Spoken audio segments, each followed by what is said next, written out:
I ordered at 1 o'clock this afternoon. I understand that, ma'am, but it goes in line with the way it pops up. I can't skip. I'm calling corporate. Please do. Because I will. Because I want my money back. I want to. Because we had big orders ahead of you too. You wasn't the only one that had a big order, Bill. But you can leave my store. We don't have time. Have a good night. Oh yeah, no, you'll be hearing from corporate. Believe me. I just want a pizza. That's Coming from a galaxy near you, this is Brothers and Booze. And here are your hosts, Greg Washington and Doug Ziegler. I'm calling corporate on you, Doug. My favorite is the guy at the end. I just want a cheeseburger. That's all I want. I'm calling corporate as like the biggest non-thing ever to say to people that work at places like this. As a person who worked at many places like this when I was young, we didn't really give a shit as long as you just left. So like, bye, lady. And also, I love the whole, this is Little Caesars. What is your level of expectation of service? They sell $5 pizzas. Right. It's what little, are you expecting? It's Little fucking Caesars. Oh my goodness. Right. I just wanted some pizzas when he said at the end. I thought it was a burger. I thought he said burger. I didn't know. He's like, I just want some pizza. Can y'all hook me up here? Yeah. The ready zone. Yeah. Yes. Shit. Yes. Oh, look at that. So apropos. We're gonna get to this in a second. I think we're gonna get to Little Caesars in a bit. I don't want to tease anything, but what I won't tease, Doug, is this strawberry Berliner Weiss with strawberry and basil from Kansas City, and my friend and our friend Nigel. Oh, hey, man. Yes. Fucking Cheers Nigel. to him. Yes. He came on one of my spaces talking about beer diversity, and he's like, I really love sharing beer and I really love sending people beer. Well, I really love receiving it. Yeah. So we are friends forever. So yeah. So I got this. It's crisp, nice. The strawberry is booming, Doug. I don't really taste much basil. I think the basil's kind of muted with the strawberry, but the strawberry is popping. It's like our audience right now. Why are you here? Yeah, why are you scaring them off? Let them be here. Yeah, you're all here for Aaron. I mean, this is one of the biggest audiences that I've seen in this short period of time. So they're all ready for Aaron, and so are we. But before we do that, I'm a hat guy when my hair allows it. Okay. So if my hair is too big, I can't wear hats. But I'm a hat guy at heart. I was excited. Remember when we were much younger, Dog, and that Lids store open? I was like the first one there, like in there, like Googling over $30 hats like a moron. And there's still like 30, or are they more now? I haven't been to Lids forever, but I used to remember loving the stupid $30 hats and putting them on and all that. So yes, I am a hat guy. Whoever said that, I'm absolutely a hat guy. I just don't do it that much on the stream because if you saw it 2 weeks ago, it was out of control and crazy. So what's not out of control and crazy is they're 35 at Lids now. Okay, that's not inflation, but it's not horrible. I mean, I used to pay 20, 25 and not even bat an eye, Doug, and wear them like 2 or 3 times and ruin them, and then be back to get some new ones. But what I'm not going to ruin, yes, it's Daddy Bowl. Okay. Am I showing up as a Facebook user again? Yeah, you got to do that. Come on, Roberto, get with the program. That's just great. Anyway, Doug, what also is great, I keep trying to segue to you, is what you have in your glass, I hope. All right, so I'm doing something I've never done on the show before. I am doing a night of bourbon samplings. I am a Scotch drinker. I am not a bourbon drinker. I happen to have 3 bourbons in my house. So I'm going to try it. 2 I've had before, 1 I have not. So the first one I'm going to go with, this is like my go-to for my wife. My wife likes bourbon more than I do. So I'll get so do I. So this one is This one is it's only $25, which for bourbon is actually pretty reasonable. This is Old Forester 86, so it's their just standard. So this Old Forester makes a variety of whiskeys. They're bottled in bond. There's a birthday one. All these are good, but this is a $25 variety. So, and it's good. It's good by itself. It's good making cocktails. So, Doug is always really fun, y'all. yeah, and the thing is I have done Scotch tastings, like when we had our friend Jeremy Lambert on here. I did a bit of a heavy pour there, but cheers. Look at the color, just how dark that one is. You'll notice there's other ones that will be lighter, or maybe even just a little bit more brown. So, cheers to you. Yeah, I told Adam I was going to have bourbon tonight. He was like, "Oh, he's a big bourbon." He's here for it apparently. Yeah. What's up, Adam?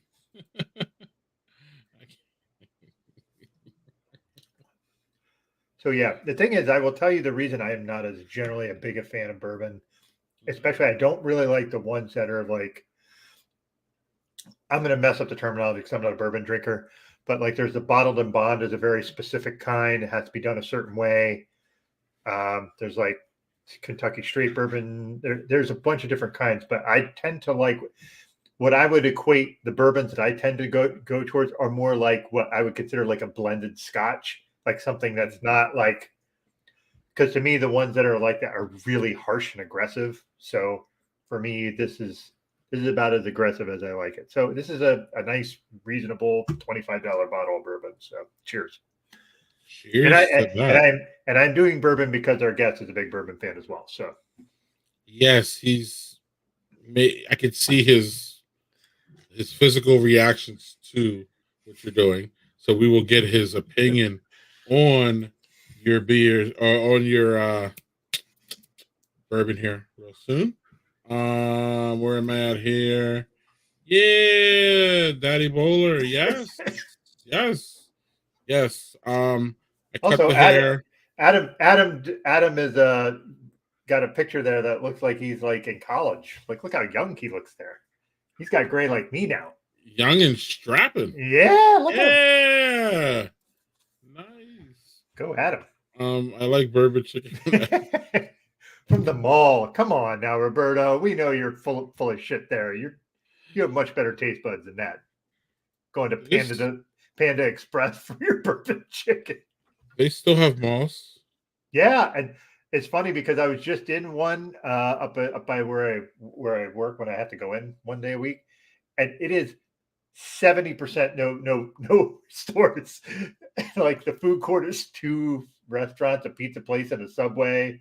Like there's like nothing in it, and I'm just like, how do they keep the lights on in this place? There's nothing in it. So yeah, I'm not trying to go down that rabbit hole.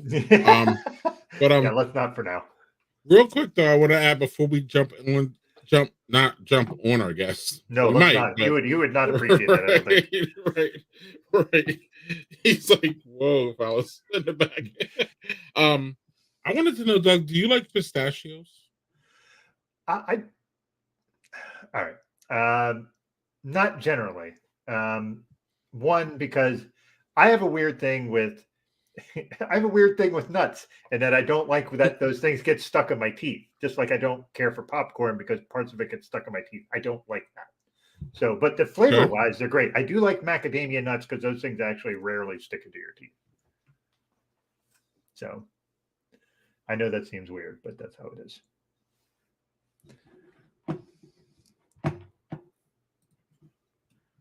Are you still there? Because my connection looks weird. I didn't hear a damn word you said. Okay. Like I said, I pistachios. The weird thing is I don't really care for nuts too much because they stick in your teeth. Like I don't like popcorn. Oh yeah. Okay. I heard that part. Yep. Yeah. And now the other thing is I don't mind macadamia nuts because they actually don't stick to my teeth much. So. Yeah.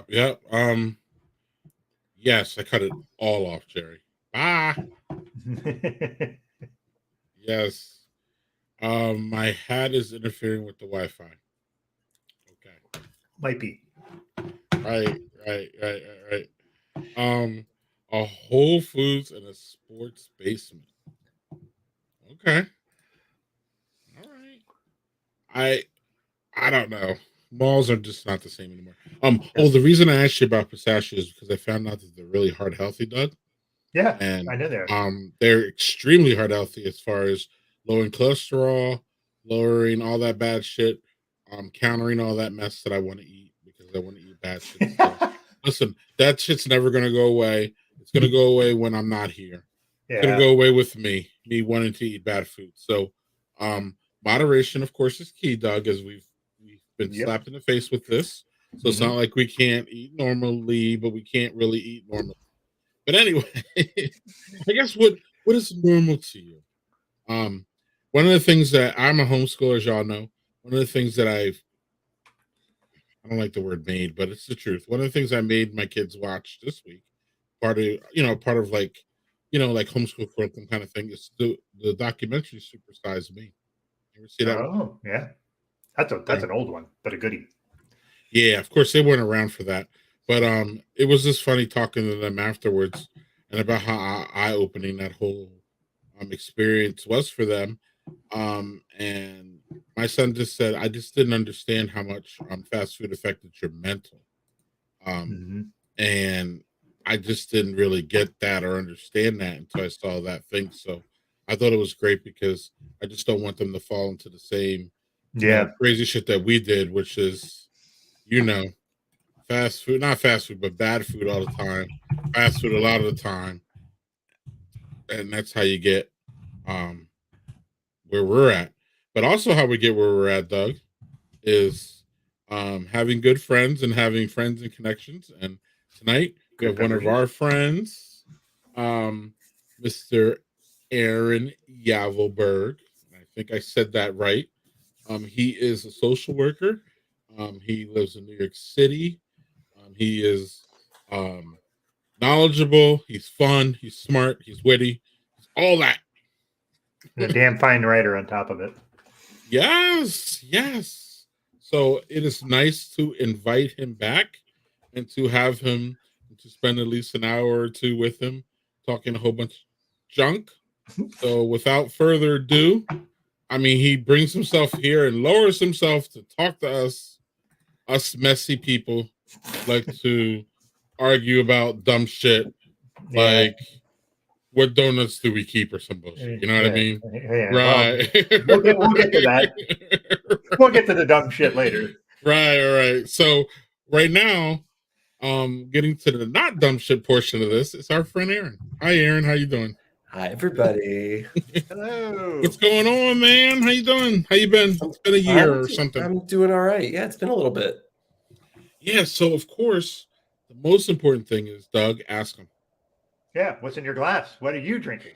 Nothing at the moment. I was waiting for you.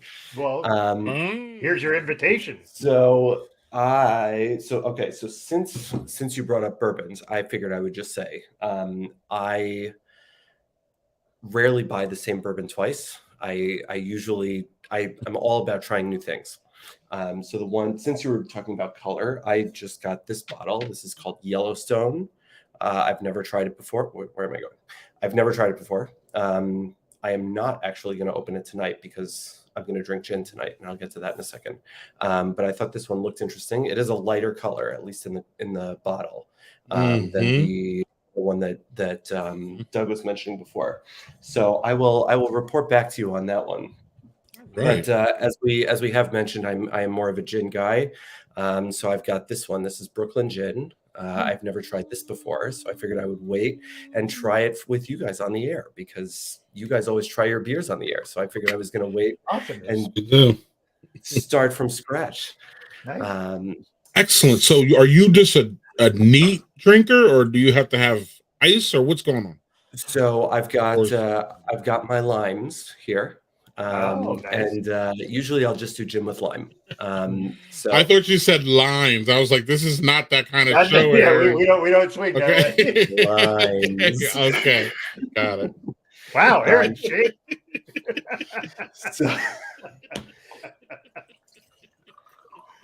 So I'll usually try it neat first.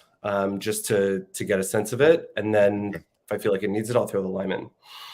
I always fuck up this terminology. I always forget that neat is just the clean, right? It's just out of the bottle. Correct. It's room Neat temperature. is just by itself.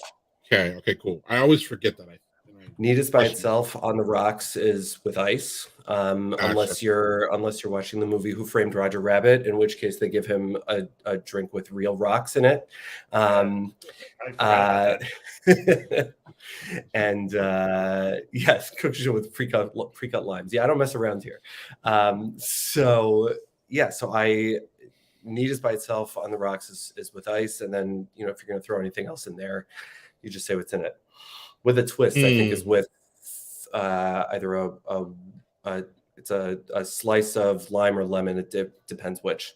So this Brooklyn Gin smells very botanical. I know Doug has talked before about the Botanist being his favorite gin. That's another botanical gin, as you would expect from the name. I haven't tasted it yet. I'm assuming it's going to be more along the lines of Hendrix or even the Botanist, as opposed to something like Tanqueray or Bombay, which are a little bit more on the dry side. So here goes. I'll let you know. L'chaim. All right. Cheers. Or L'chaim, although I'm probably mispronouncing that. No, that was perfect. So this is very smooth. Again, very reminiscent of the Botanist or Hendrix. Agreed, Jerry. I am going to put the lime in it just because I happen to like it better. But I could totally drink this neat. It would go down very smoothly. Tastes really good.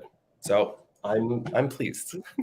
Well, what is it, Aaron? What is the synergy between lime and gin? Because I feel there is one. I'm sure there is. I'd be lying if I said I knew exactly what it is. I will say that this particular gin says hand-cracked juniper berries and freshly cut citrus peels. So there's already some citrus in this particular gin. So that's probably one of the reasons. I know a lot of botanical gins tend to have a bit of citrus in them also. I know especially for something like a gin and tonic, tonic water usually has the quinine in it, which I tend to think actually tastes a little bit like lime as it is. So, there's something that slips in there. So it works, whatever it is. Right. Question from the audience. Yeah, I commented that I have them but never used them. I have 2 sets of them, actually. 2 sets of stones, baby. Yeah. So, Aaron? So Doug's weird about nuts, but he's good with stones. Is that it? I'm a complicated guy. So is it fair to say that for the gin, are you more geared toward the botanicals? I think so. I mean, in general, I tend to like sweeter things. So the botanicals are definitely going to be more in my speed. With bourbon, bourbon's a little bit different. Same thing. I tend to go more for the smoother drinks. I don't like something that's too harsh. I don't like something that's going to burn going down. It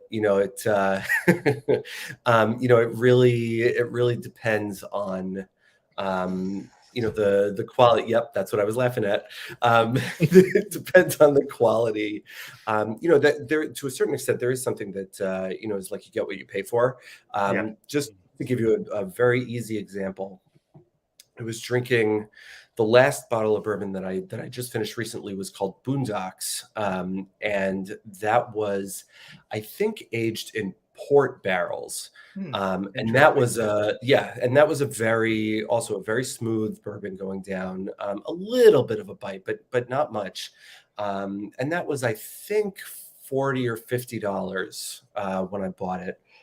This one is very standard. This is Evan Williams. This one is cheaper. I think it's about 30, maybe 25. This is a little bit harsher to drink neat.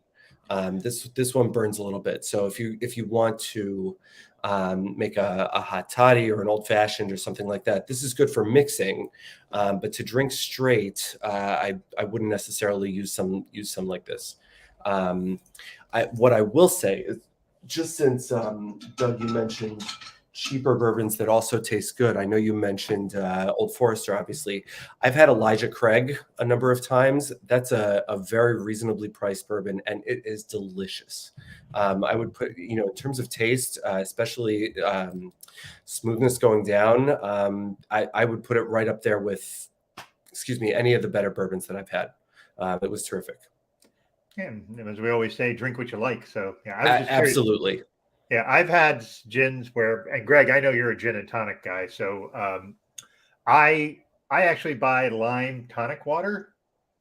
There's like a very cheap one you can get that's like $1 a bottle, but I do that with limes if I want to make gin and tonics. But I remember there was one gin I had that was called Seneca Drums, which is Seneca is obviously a New York-based one. But it is so piney. Like it is not, it tastes like you're drinking a pine tree. Like it's just not appealing. It's probably the least appealing gin I've ever had. So it's not my gin. Like you get some pine elements in some of the gins, depending on which one you get. But that one was just like, no, thank you. I will not be having any more of that.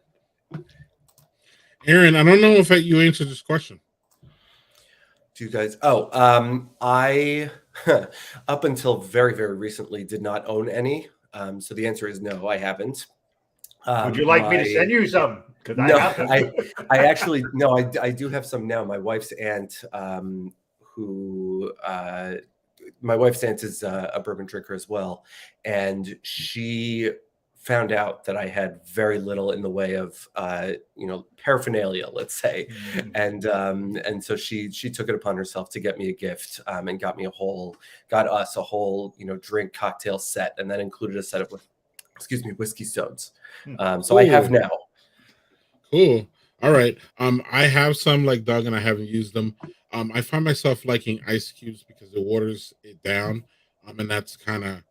I like my bourbon a little bit watered down, and that takes some of that heat off of that. The bite, yeah. And because obviously with the bourbon there's going to be a bite there. So, excuse my language, I'm becoming a little bit of a pussy as I get older.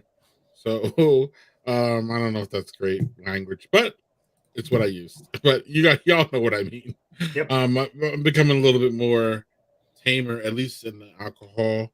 I mean, this is a guy who used to, Doug, I don't know if I've ever told this on the stream, but I used to drink that cheap ass fucking tequila. What is it?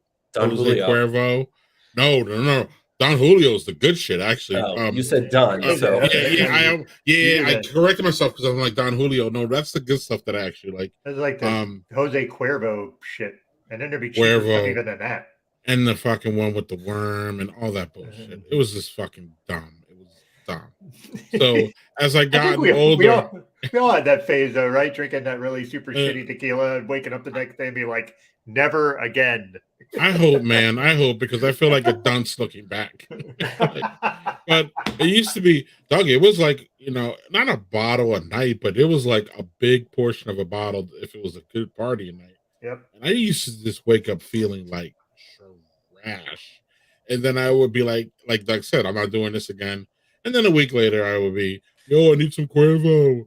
Oh, and I don't know. I think, it was more about budget back then. I think everybody was more budget conscious. So then we would just like try to get the most amount of alcohol that we could for the least amount of money. For the least amount of money. And now I am the complete opposite. Aaron. Like, I don't look at a tequila bottle unless it's $50. I think Don Julio is the low end of what I will accept. So I have grown up a little bit. It helps to have, more money in the bank account. It also helps to have a better outlook on these things, meaning that, it's not all about the buzz. It's really more about the experience, who you're with. And, I'm not even going to be rude. I was with some good people back then. I had good times with them. They're good people still today, but we just looked at it a whole lot differently. Has your drinking, have you evolved that way? Have you always, was that kind of the thing that you went through, or how was your? Yeah, I was not always this sophisticated, if that's the question you're asking. when I mean this I think I talked about last time, but yeah, when I Come I on. enjoyed that one. Look, even Zach Rosenberg's he's a Facebook user. Him and Roberto are buddies now. Right. That's because Zach hasn't been here for a week. It's your fault, Zach. I know. Get your Rectify that shit. Right. Yeah, I mean, I'm sorry. Aaron. What was your okay. response? And we got I caught mean, up. look, in college, I drank, whatever crappy beers we had, lying around at, if we went to a frat party or we went to a house party, we're drinking like Keystone Light or Coors or, whatever crap people drink in college. Right. And then 45. we never went that low. Mickey's. Crazy Horse. I've said this before. Mad Dog 2020. Let's go. Yeah, I don't even know these names. You'd be happy you don't, because that's just all right. My liver over here is groaning at me saying them. Please no. Talk about traumatic responses here. I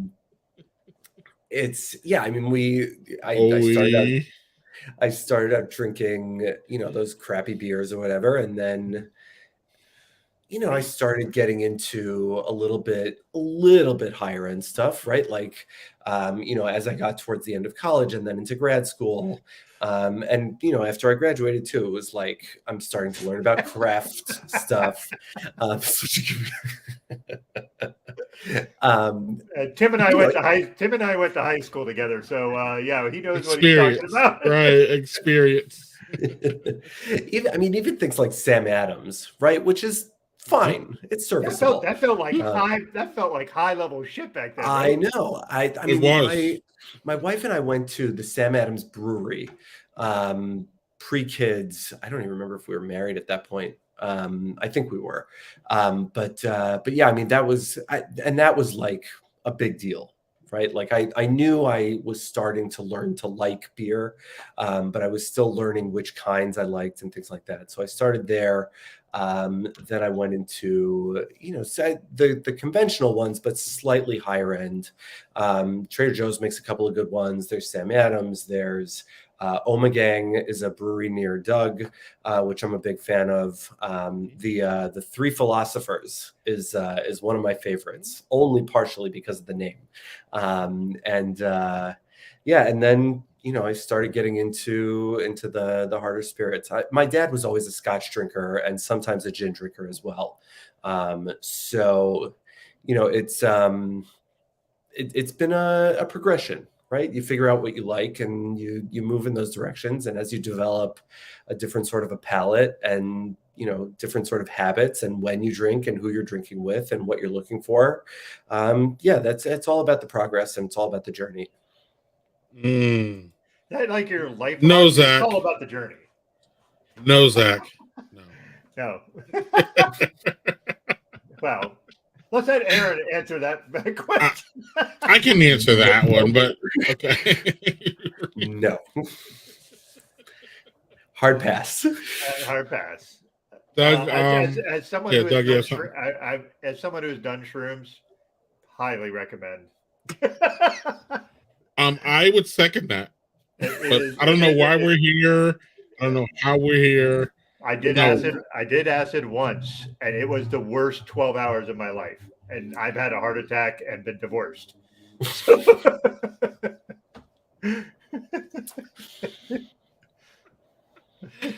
Doug, do you have a question for Aaron so we can move on from the messiness? Oh, move on from the messiness? Is that what's going on here? I'm sorry, I'm still reminiscing on the mushrooms that I did not microdose. All right. Hey, Aaron, actually, I want to talk a bit about the idea of writing, because I haven't written stuff blog-wise in 2 years, maybe longer. I know you were kind of starting to venture back into that realm. Ishly, how have you found that to be now that your kids are a bit older? Like, that is not when I did write, I wrote about my kids kind of generically. I never used their names. I just kind of talked about whether they were, what gender they chose, that kind of thing. How do you do that? I don't know exactly how old your kids are, and we don't need to really know that. But I know as they get older, it's a little harder to write in that realm if you're doing that. Yeah. So that's also been a bit of a progression for me. So my kids are both elementary school age, and when I first started writing, I've always used their names. My thought was, look, if somebody really wants to, they're going to find out their names anyway. I've used my real name on my site. It's not that much of a leap. So I don't get all that specific into where exactly I live and all that kind of stuff, where they go to school or things like that. But I'll just use their names. When I first started writing, I would write about my experiences as a new father. Right. So it was like, I started my blog when my son was 6 months old, and or he was actually, I think he was nearing a year at that point. And, it was like, how hard is it taking care of a baby and the 5 stages of sleep deprivation? And, like that one was actually pretty good considering it was part of the earlier work. And, that you did on no sleep, probably. Yes, very little for sure. So it was a lot of things about my adjustments, but also like my interactions with my kids and, funny stories about them and things like that. As I evolved as a father, as a writer, as a husband, as a social worker, as everything, in a lot of ways, my writing style changed a little bit as I was finding my voice and figuring out exactly what kinds of things I wanted to write and how I wanted to sound. I also started branching out a little bit more in terms of subject matter, right? So I was starting to write about current events. I was writing about things happening in the community. I was writing about things that were more global almost, right? So I wrote a couple of pieces about racism. I've written a bunch of things about the Holocaust, because one of my side hustles is a religious school teacher, and I teach a class about the Holocaust. I've written about politics. I've written, all these different kinds of things. So I've really branched out in a lot of ways. At this point, I'm really writing about, if I'm going to write, and I write about my kids, it's going to be about something very particular. I think the last, I'd have to look, but one of the last things that I wrote specifically about my kids, I think, was about my son's baseball team. And not even this past spring, it was the previous one. It was like I used a reference to Ted Lasso, because our team was winless. I was one of the coaches, and we kept on losing. I'm not going to get into correlation and causation and stuff, although I will specify that this past spring we won the championship. So there is that. Maybe there's some there.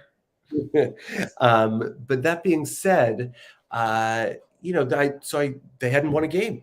And they kept on screwing up, and they kept on getting their butts kicked, and they were trying. They were really doing the right thing as far as playing and things like that, but they were having trouble. And so I told my son in particular, and then they were just bad news. That's really how it went.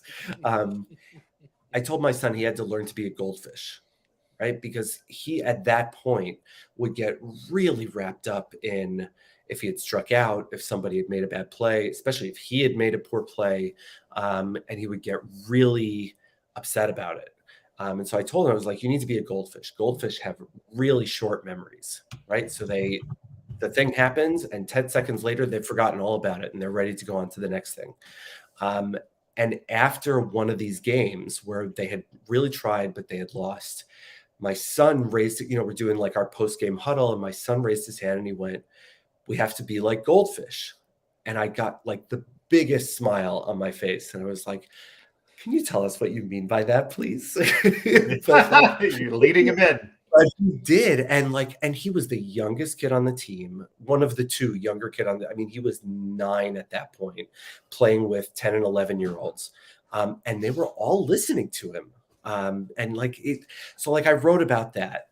But since then, like I said, that was 2 springs ago. the last thing I wrote, I think, was about anti-Semitism. It was about some experience I had in college.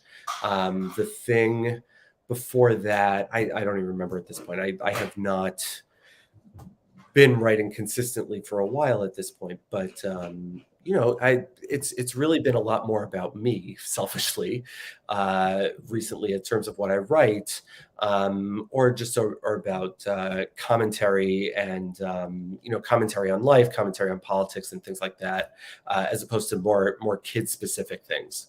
That was a bit long winded, but I hope it got to the answer to your question. No, I love our long-winded guests. Go on, Doug. Yeah, same. No, it's I really do. Yeah, it's great because like when people are long-winded, that means they're thinking about their answers, and I think that's engaging and good, and we want to have that as much as possible. We had Brian Gordon on here, the foul language comics guy, and he would go. I think the one bit he talked for like 15 fucking minutes straight, and it was great. It was awesome. He just like went off, and it was awesome. So Good. Yeah, but so to your point about I actually considered writing recently. I think the last thing I wrote for that kind of stuff, like I've been writing a lot of fiction, is where I've been trying to, and just banging my fucking head against the wall because writing fiction fucking sucks. It's great, it's fun, it's where I kind of spread and kind of explore how I can write. Except trying to get any of that shit published is fucking impossible. It's terrible. It's really hard because there's a lot of people out there who write fiction and write it really fucking well. I'm still a novice at it. But the idea of, I contemplated writing something basically kind of talking about one of the things I wanted to do this year was, I don't believe in resolutions or, proclamations or all that stuff, but just trying to be a little bit more aware of, and it's aware is a pretty general term. I mean, aware of the fact that I'm a white male, a straight white male, and where everything is basically easy for me, like from a perspective of hardships. Like, yes, we all have hardships, blah, blah, blah. I'm just talking, I have a leg up. So I need to be more attentive to folks who don't have a leg up and try to work to make it so it's easier for them.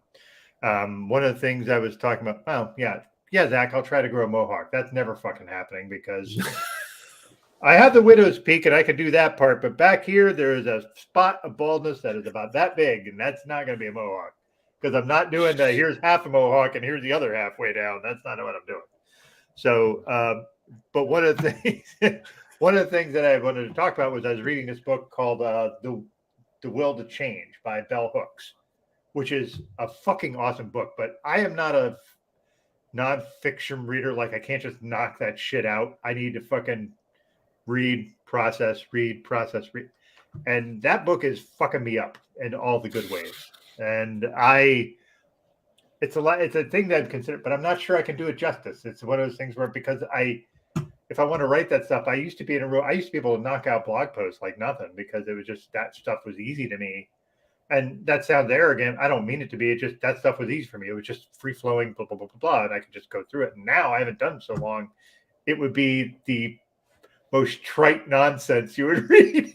So I don't know. How do you come back from that? Like, I don't know. It one writer to another. How do you do that? Or do you feel the same way? So I haven't fully come back from it. Right, as evidenced by the fact that I haven't really written consistently in a while. That being said, I think the biggest way that you do it is, and this is going to sound silly, but the biggest way that you do it is by doing it.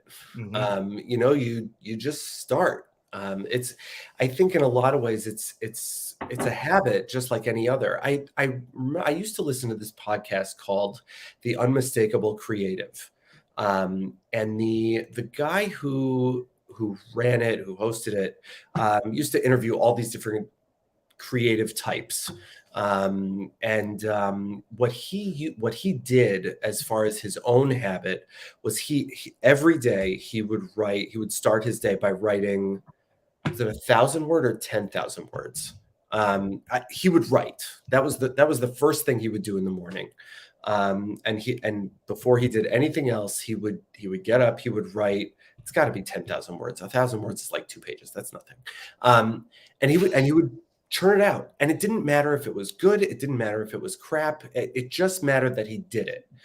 And, the other saying is that writing or any sort of creative work, a lot of people think it's, 90% inspiration and 10% perspiration.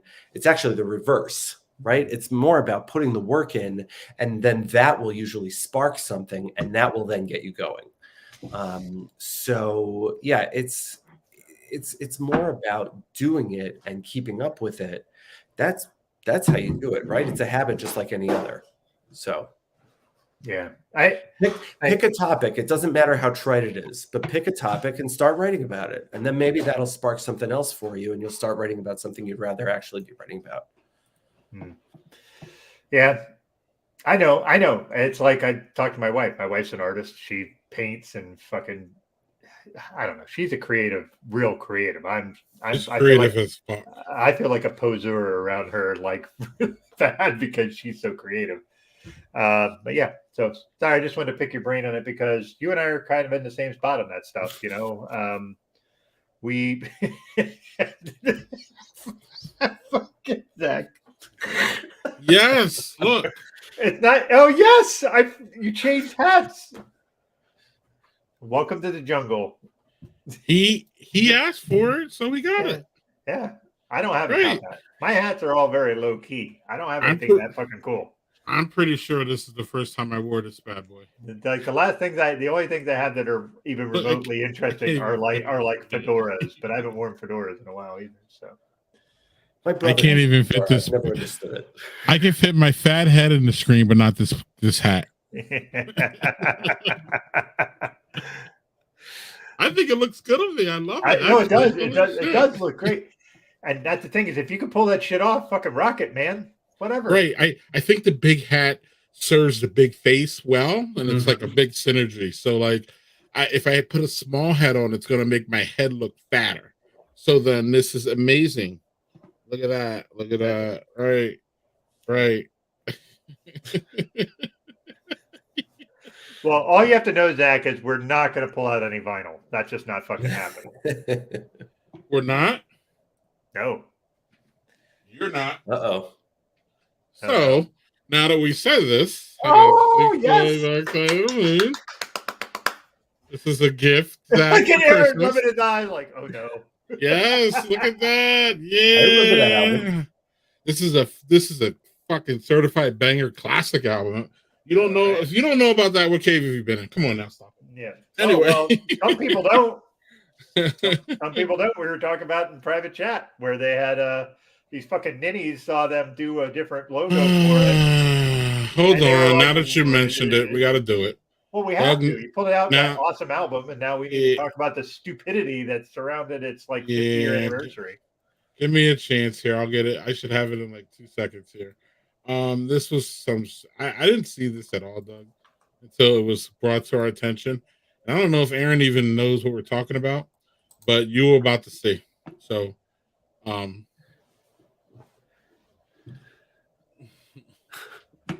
No, I didn't. No, I haven't seen this. I have to look for it. So just suffice to say it's a bunch of homophobes. Lose the rainbow. You're making yourself look stupid. From this moment, I don't listen to this band. Like, that sounds about right. I don't think they care. How do you lose the rainbow when the rainbow is the whole fucking design? Fuck. Man. I don't, Aaron. Look, I don't know. My brother used to have.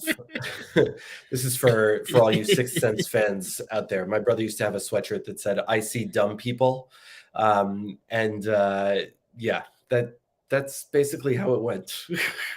Yes, Aaron. So, can you tell us a little bit about you before I get to my next question, which is for those who don't know what you do as a day job? Tell us, because I think that'll lead people who have not met you or don't know who you are a little bit of understanding on why you have long-winded answers and that are And great. great answers, and it completely makes Doug and I look really, really dumb.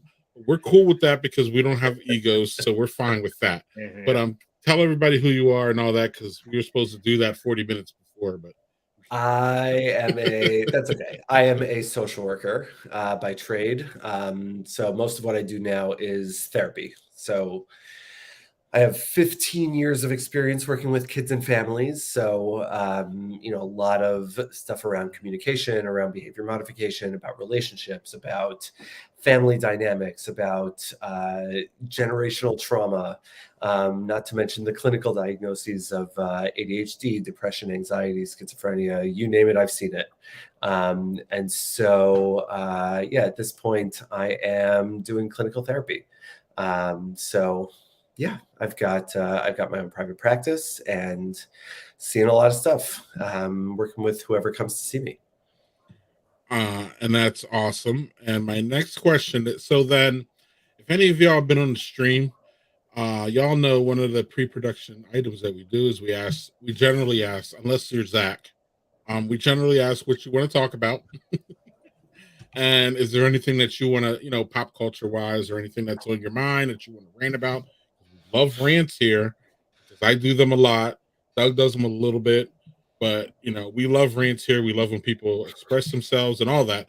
So one of the response, Aaron gave me almost respectfully a paragraph response with like 6 questions, like a great therapist would. Yeah, like somebody's so got their shit together, unlike us. Right. I'm like, wow, I almost feel like I'm in the chair, Doug. Holy shit. But this is the one question I thought was good, cool. If hopefully we can get to all of them. But the one I think is really is it apropos? Is that the word I want to use? I sometimes these big words sometimes really I should know better.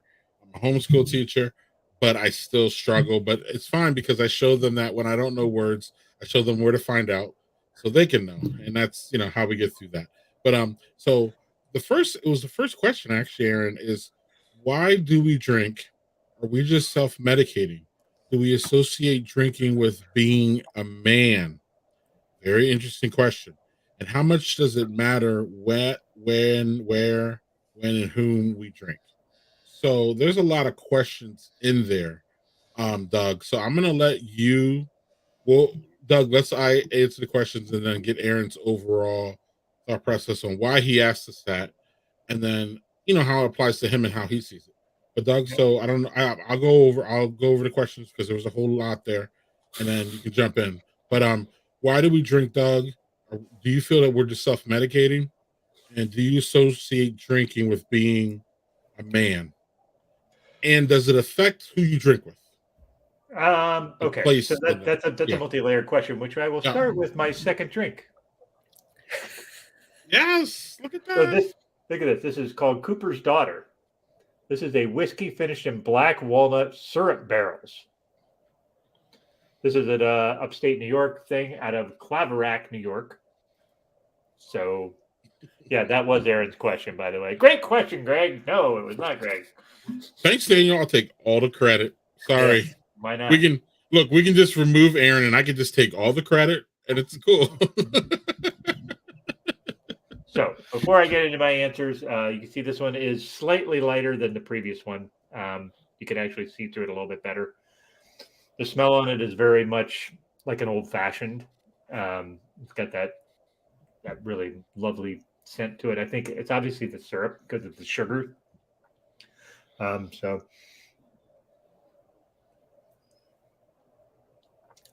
And it's very reminiscent of an old fashioned. It has a bit of a bite to it, but not much, and it's balanced out by the black walnut syrup. So yeah, very, very good. This was not a cheap bottle of bourbon. My wife and I got it when we were in the Finger Lakes a few weeks ago.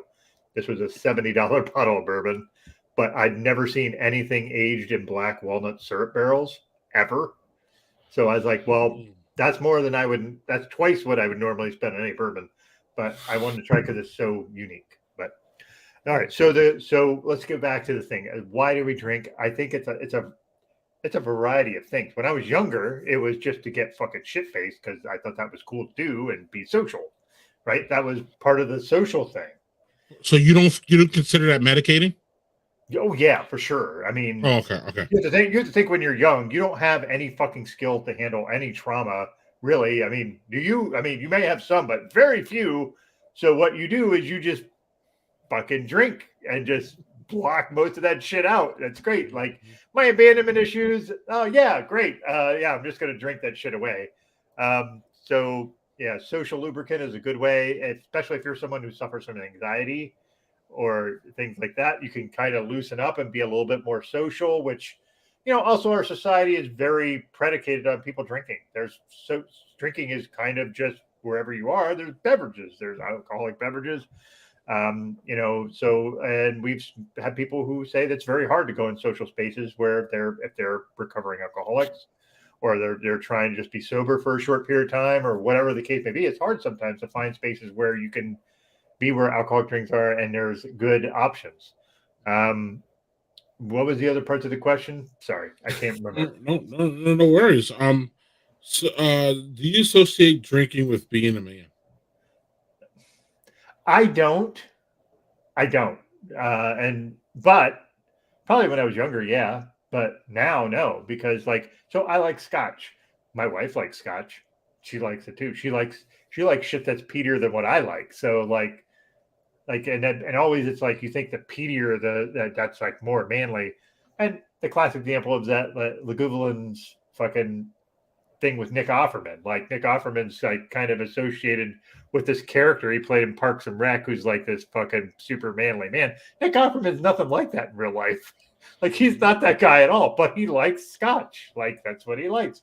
But the amount of people I know, the diversity of folks that I know now that actually drink whiskey in different forms is really interesting because it's not just dudes. Like, yeah, we always think of like scotch and bourbon being like something that fucking rich dudes drink in back offices while they're making shitty deals to fucking people over. But it's more than that. There are people who like it who aren't that too. That's my personal opinion. Yeah. All right. And how much does it matter what, when, and where, and with whom we drink? I will share a beverage with nearly anybody, except for MAGA people. If I know you're MAGA, I'm probably gonna fucking stay the fuck away from you. But I was gonna say a white supremacist. You cool with that? No. Let me just say, like, if I'm in a social environment, like, there's some people that I go that I do a bottle share at the North Brewery every other Wednesday. Mm-hmm. Some of those people are not people I politically would agree with. Most of them I do. But the people I don't politically agree with, you're over there, and I'll go talk to the people that I do. And people will say, "Well, that's an echo chamber." No, it's not. I just don't want to be aggravated. That's a mental health thing for me. It's just I'm going to stay away from the people that are going to piss me off. All right. Are we self-medicating? Absolutely, for sure. In my opinion, I would say not as much now. Part. Yeah, I would say not as much now after you and I had health scares and all that shit. I think it's more, yeah, and you're right, because food is very self-medicating, depending on what you're eating, or sex, depending on if that's your vice. And sex is too. Yes, Jerry. Yes. It depends on where you are mentally, and also I believe it helps where you are age-wise. I think again, because we started this conversation a little bit, but by me talking about how I'm more selective about how I drink, whether it be tequila or bourbon. Less is more now. Less has always been more now, but more was always the prevalent. More, bigger. All that. I mean, so the American way. It's the American way. So as far as do we associate drinking with being a man? I believe on some level, absolutely. Especially men. A lot of I remember again, not what is it?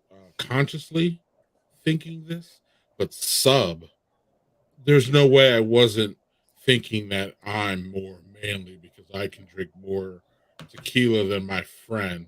And especially when we used to do those Zima shots, Doug, where we would slam Zimas, and I would have to do it quicker than my friend. And it was this big thing that every time we got together, we had to see who the champ was of slamming Zimas. You believe this shit?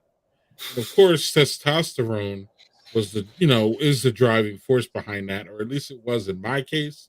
There was none of the ladies that we were hanging out like ready to jump behind and say, "Hey, I'm next. I want to prove my womanhood." Yes, now we're in a different world, but there was no, so that about that manly thing, I believe there's an element of it. It doesn't really affect me anymore because I'm grown up. And yeah, what were you gonna say, Doug? You want to jump in quick? I have a quick aside on this, and this is going to get a bit dark. How much do you think those women were looking at that and being like, I need to stay away from that motherfucker? Right. Not you specifically, but anybody just housing alcohol. Hopefully. And being like, that person's going to be trouble later. Like, right.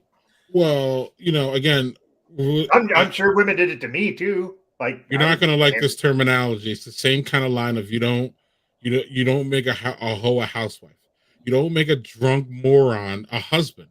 So like, it's just the way that is. So you're right. Like there's a level of like that should limit her wanting to be participating with you.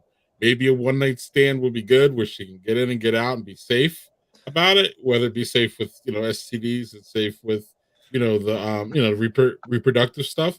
But other than that, yeah, she don't need to be anywhere around your dumbass, like in that kind of capacity if you're going to be acting that way. And I wasn't even remotely approachable as someone who should be in some long-term relationship then. And I'm glad none of them ran up on me, Doug, because this would have been a train wreck, as I was a train wreck. So if you get with a train wreck, what do you expect? So it, as I got older, Aaron, it really does matter who I drink with and where I drink and all that. Especially given the dust ups that I've had with what's that stupid place, 4 Mile Brewing, here in Madison, where the people booed me as I walked out because apparently I was black and they didn't like it. Or any other place, and that's why I love my places like Giant Jones, who's trans and queer and welcoming for all. That's why I love Delta, who is queer brewery. That's why I love Working Draft, who is friendly and an ally to all people, not just white dudes. This is why these are the first places that I can vintage brewing, Parched Eagle Brewing. I can just go down a list of places that are welcoming for me. And I do have a couple places that aren't welcome for me. So fuck yes, Aaron. It matters where I drink and who I drink with. It's really, really becoming more of a thing, and it needs to become more of a thing, and it is fucking important. So thank you for that wonderful question, Aaron. And you can take it from where you can answer it yourself, or you can tell us why you asked those questions, or expound, buddy. I mean, look, so first of all, the reason I asked the questions is because I'm the therapist. I ask the questions, right? Like that's my job. I take what I'm given and I dig a little deeper. So, that's where I go. Wow. I think you're both 27. Yeah, that's impressive. That is impressive. Wow. Honestly. And it was all downhill from there. But anyway. Yeah, well, that's a different story. We love you, Jerry. I'm sorry, Aaron. Go on. I think you both really. I think I agree with just about everything you both said. That yes, it absolutely matters who you're drinking with. What the circumstances are, and yeah, I think everybody's self-medicating to some degree or another. It depends how much. It depends what they're trying to silence, right? I mean, there's a reason they call having a drink at the end of the day taking the edge off. It's really. Sometimes it's taking the edge off, and sometimes it's eradicating the edge entirely. So, it really all depends on, what you have going on and what you're looking to solve, and whether it makes you more of a man.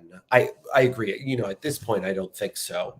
But I definitely remember, you know, the idea that you guys were slamming Zimas and you thought this was a manly thing. I remember being in college and being with my friends and saying that Zimas were girly drinks, right? Like, can't you just have a normal beer like a man? You know, like that's what I remember from that, you know, and obviously, like at this point, I'm like, whatever, you drink what you like, and I don't care because if I don't want it, I'm not going to drink it. It doesn't matter to me. But yeah, I mean, as far as, you know, being a man and being able to show that you're drinking something like real, you know, I had a family member who asked me how, you know, they found out that I drink bourbon, that I drink gin, and they asked me how I usually drink it. And I said, usually straight. And they went, wow, good for you. Like this was some sort of badge of honor. Out of the back, out of the back. Right? Like, and I remember he didn't say it this way, but I remember thinking, like, would it be less impressive, let's say, if I were to drink it on the rocks or mixed in a cocktail? Right? Like the fact that I drink it straight, or maybe just with a slice of lime in there, that somehow makes it cooler, stronger. I don't know. But I remember thinking that when he said that to me. Right. And let's keep it clean here, guys. We wouldn't sip the Zima because that would be girly. Slamming it made it manly. Fair enough. Period. You know what I'm saying? Like, so that's the angle that we were portraying it for sure. We're not drinking this normally. Why would we drink a girly? We're not drinking this because we enjoy it. We're right. using this as a tool for competition, which is the manly thing to do. Correct. If somehow you could get your esophagus to open up quicker than mine, that made you more of a man. Right. But what doesn't make it reminds me a bit of, remember the Man Show, and they had the one guy who could like chug beers faster than anybody. He would just open his throat and fucking slug that shit down. And that guy was like this old German dude, and he was just like whoop. And Ziggy Zaki. Oi, oi, oi. Yep, that whole thing. I want that time back, Doug, that I watched that shit. I don't want to remember it. It popped in my head. And I'm like, now I'm mad that I remembered it. But yeah, that's why I want my time back. But what I don't want my time back for, Doug, is for this stratified layers. Yeah, with strata hops. You already know it's an IPA from BKS Arsenal Ale, Artisanal Ales out of Kansas City. It's another one that my friend Nigel sent. It is a big. He knows you. He is hitting you up with the stuff you like. Look at that. It's a big juicy. Look at that. IPA, nice and thick and tasty and chewy and all that. Yeah. Gary, I'm with you. I'm completely with you. There's really not. You get no benefit out of it. None. Well, other than Jerry, getting hammered. Jerry, if you don't get it now, you're never going to get it, and that's fine. That's good. That's good. That's a good thing. That's a good thing. Correct. Right. But unless Aaron has a follow up, I want to kind of steer us a little bit. Wait, I saw Aaron pour something. What did you pour? Oh, more of the same. That was okay. So you're sticking with the gym for now. Great. Apparently, the gym was a hit, so that's good. Yes. No, I'm just gonna stick with it. All right, great. So y'all got COVID. Okay. This is it. I'm just setting up a scenario. Oh, okay. I was like, what? You're being quarantined for 20. You're being quarantined for 24 hours. You have 4 channels that you have access to. Once you turn on one channel, you have to stay there for 24 hours. Okay. Okay. Here are your choices. Oh my God. Oh, it's got to be are we just jumping? Aaron, go. You're there. It's got to be The Price is Right. It's got to be The Price is Right. The other with Bob Barker or with Drew Carey, or it doesn't matter. Probably prefer Bob Barker, but I don't have anything against Drew Carey. I like him. He's fine. Doug, you know my answer to this. I don't have. Mine's the same as Aaron's. Give me the Price is Right. That's a shit when you were sick as a kid and just throw that shit on, and when you're yep. That's my answer. Price I is Right am is not. fun. Let's put it this way: I am not going to want to throw anything at the television watching The Price is Right. That's fair. All the other ones you might. I am going to start talk about I see dumb people. I am going to start screaming at my TV screen watching any of the other three. Maybe not immediately. Maybe it'll start out as entertainment, but by hour 3 or 4, it's not going to take me very long. I'm going to be done. I will have lost my patience. Mm-hmm. So Greg, your choice. Oh, this is don't egg it on. Anybody who knows me, anybody who knows me well knows what my clear favorite here is. Actually, if it wasn't for my clear favorite, it would definitely be Price is Right. At full disclosure, I watch Price is Right almost every day. Actually, it's on the TV in our main thoroughfare. It's just on. It's just fun. It's family. My kids we go back and forth about it. When the ladies here, we go back and forth, and we're always picking things. And we always love the people who like, oh, let's bid 100. Let's bid 101. Let's bid or $1. Or $1. But some people do. Some people are just clueless and go up there and do. Somebody bet $1. Somebody bet 99 cents. And we're like, what the hell are you doing? So there's a lot of what the hell moments on it. But my favorite, without a doubt, and he's not on TV anymore, it's absolutely Maury. I'm sorry. I know it's dysfunctional. I know it's bad. I know it's not good society. I understand all that. But it's just something about, you are not the father, and the running and the chaos. I'm sorry. It just brings me in. Now these other two, you don't have to I can't do anything. I can't. But I know it's just a guilty pleasure, but I love that shit. And the only ones I don't really love are like the makeover shows. It has to be the lie detectors and just all that like disclosure. That is us, y'all. That is real life. It may not be the best of us, but it is us. So, and I believe most of that shit is true. There's some bullshit on there. Yeah. There's always going to be some bullshit, but it's Maury. Maury, he did it for what, 40 years? Like, that man looks great. I don't know if you've seen Maury recently. He's like 100 years old. He looks like he's 15 or 50. We all love, especially people in the black community, love to say black don't crack. Well, with that man, white don't crack. So, cheers to you, Maury. Plastic. Yeah. Oh, well. And y'all remember who Maury's wife is, right? Yeah. It's shit. Now her name's escaping me. She's a news reporter. You said you knew and you don't, or you just don't remember. I don't remember her name. Her name is fucking escaping me. CC, Doug. CC. Connie Chung. Connie Chung. That's right. God damn it. Way. Really? Yeah. They've been married forever, Aaron. They've been married forever. They have been a couple forever, like at least 40 years or something like that. Yeah, it's crazy long. Yeah. Since Connie was on TV, and she hasn't been on TV. Yeah, TV forever. Forever. Right. So I verified they're still together. He even said on his last show he thanked her for her support all these years and all that. But he's like, I got to get home and do something, y'all. Like he said something like that at the end. It was great. Anyway. Yeah. I before we go move on, I have a small Jerry Springer story. Not kidding. I grew up in the podunk town of podunk towns in Pennsylvania. It was a town of 400 people. I love Cheaters. Cheaters is ridiculous. I never even gave that the time of day because I was like, that shit's hilarious. But that shit will burn your brain into fucking goo. So fuck that show. But so Jerry Springer. There was this kid who grew up like he was friends with my brothers. My brothers are 7 and 8 years younger than me, right? Okay.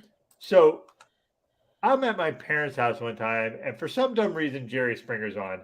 And who is on but this fucking kid from down the street? He's on Jerry Springer. And we were like, not using a fake name, using his real name. And this was the most timid kid you've ever met. When he was hanging out with my brothers, he got bullied all the time because he was just so And he's on there talking about how he had this threesome with all these people. It was just fucking crazy. We were like, none of that can be true. None of it.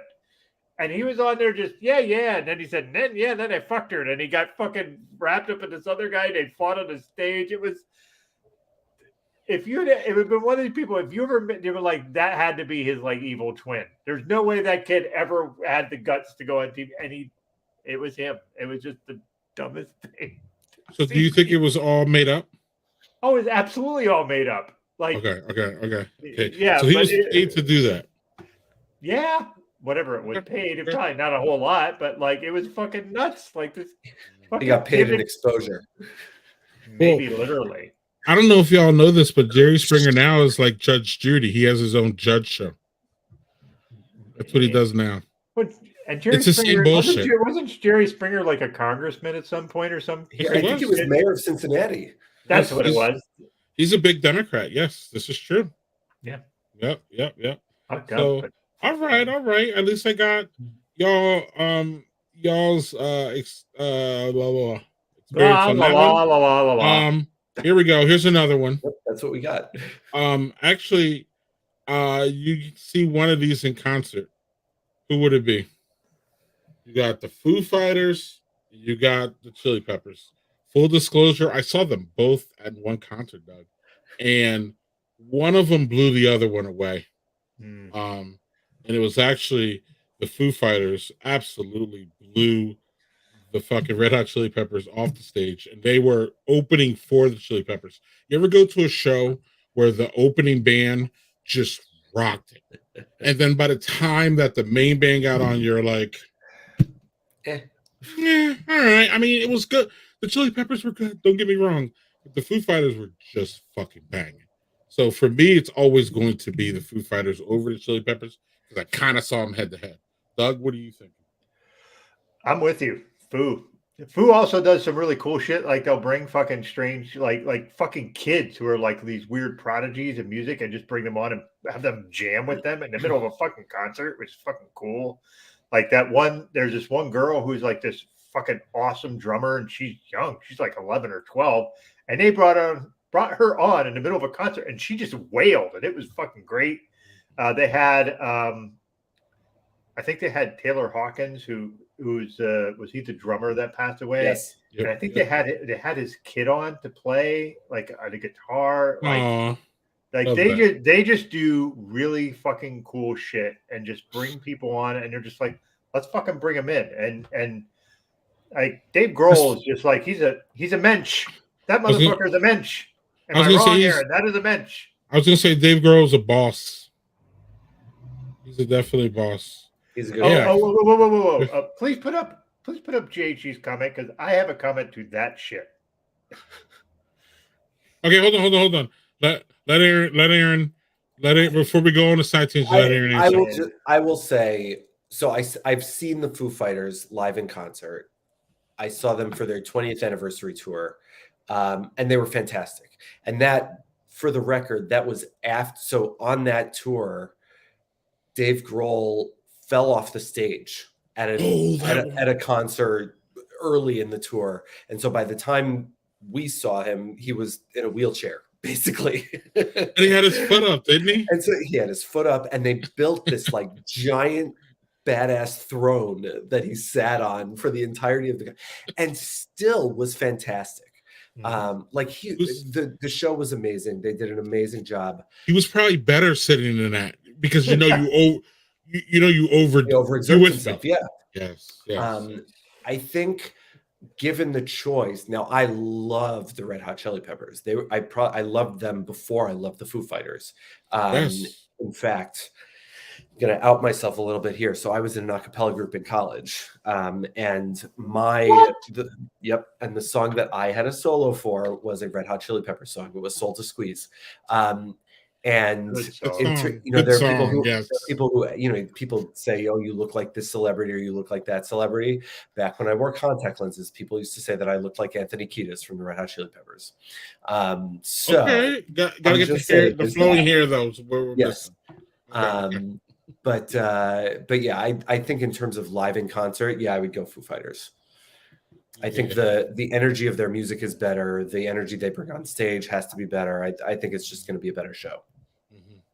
And it was for me. And it's, it's interesting too for me because, everything's set up for the main people. So like the backups, that's not their stage, just not their, generally that's not, they're just playing, to open, you know what I mean? So like, so for everything to be set up against, them in that way, they're just excellent. So, Doug, you have something to talk about. Hold on one second here. Oh, yes. All right. So, quick aside. Apparently, Daniel Fisher was at the same one you were at, Aaron. Oh, so that's kind of cool. Now I'm going to say something about Motley Crue. I went to Crue Fest, and that is like this giant festival where they have a whole bunch of acts and blah blah blah blah blah. I saw Godsmack open for Motley Crue, and they made Motley Crue look like the fucking biggest bums on the fucking planet. Well, Godsmack is boss, but they are fucking amazing. My wife and I went there. We stayed, and I'm going to give you another band that we saw there live that we were like entirely unimpressed by, and it was Theory of a Dead Man. Yes, and they were so bad live. They were not good live. Not good live. There was a bunch of others that were great. Like I remember now. My wife and I, to be fair, have seen Godsmack I think 4 times live. They are amazing. My wife caught a pic from Sully, which is the lead singer. So she has that somewhere. So yes, that is the lady of the house's favorite band of all time, probably. Godsmack. We love it. Great. We love Godsmack in this house. Fucking great. As she listened to Sully Uner's, he did like a side project where it's just him. Yeah. And it's not heavy. It's really because he's into the. Yeah. So he's multidimensional, that guy. Yeah. So and JG, you're right. Vince Neil does phone that shit in because he can't sing. If you've ever heard Bono sing now, Bono's the same way. Bono can't do the shit he used to do. Vince Neil's performance didn't hold up. Yes. So I will just say maybe you saw them, JG, when they were in a point where maybe they were in a tail end, but it still sounded great. When I saw them, it was. I will be kind and say it was mediocre. Hey, can we do this? Best concert you guys have been to? I'm going to go to Aaron first. Best concert I've ever been to would probably be the Hella Mega Tour last year, 2 years ago. It was the Interrupters were the opener, and then it was Weezer and Fall Out Boy and Green Day, except Fall Out Boy wasn't there because somebody in their crew had COVID. So it ended up just being the opener and Weezer and Green Day, but it was fantastic. It was great.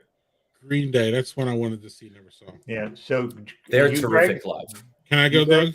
Yeah, please. Okay, this is a split second thing, and I it may not be the best that I've ever gone to, but it's definitely one of the best ever that I've been to.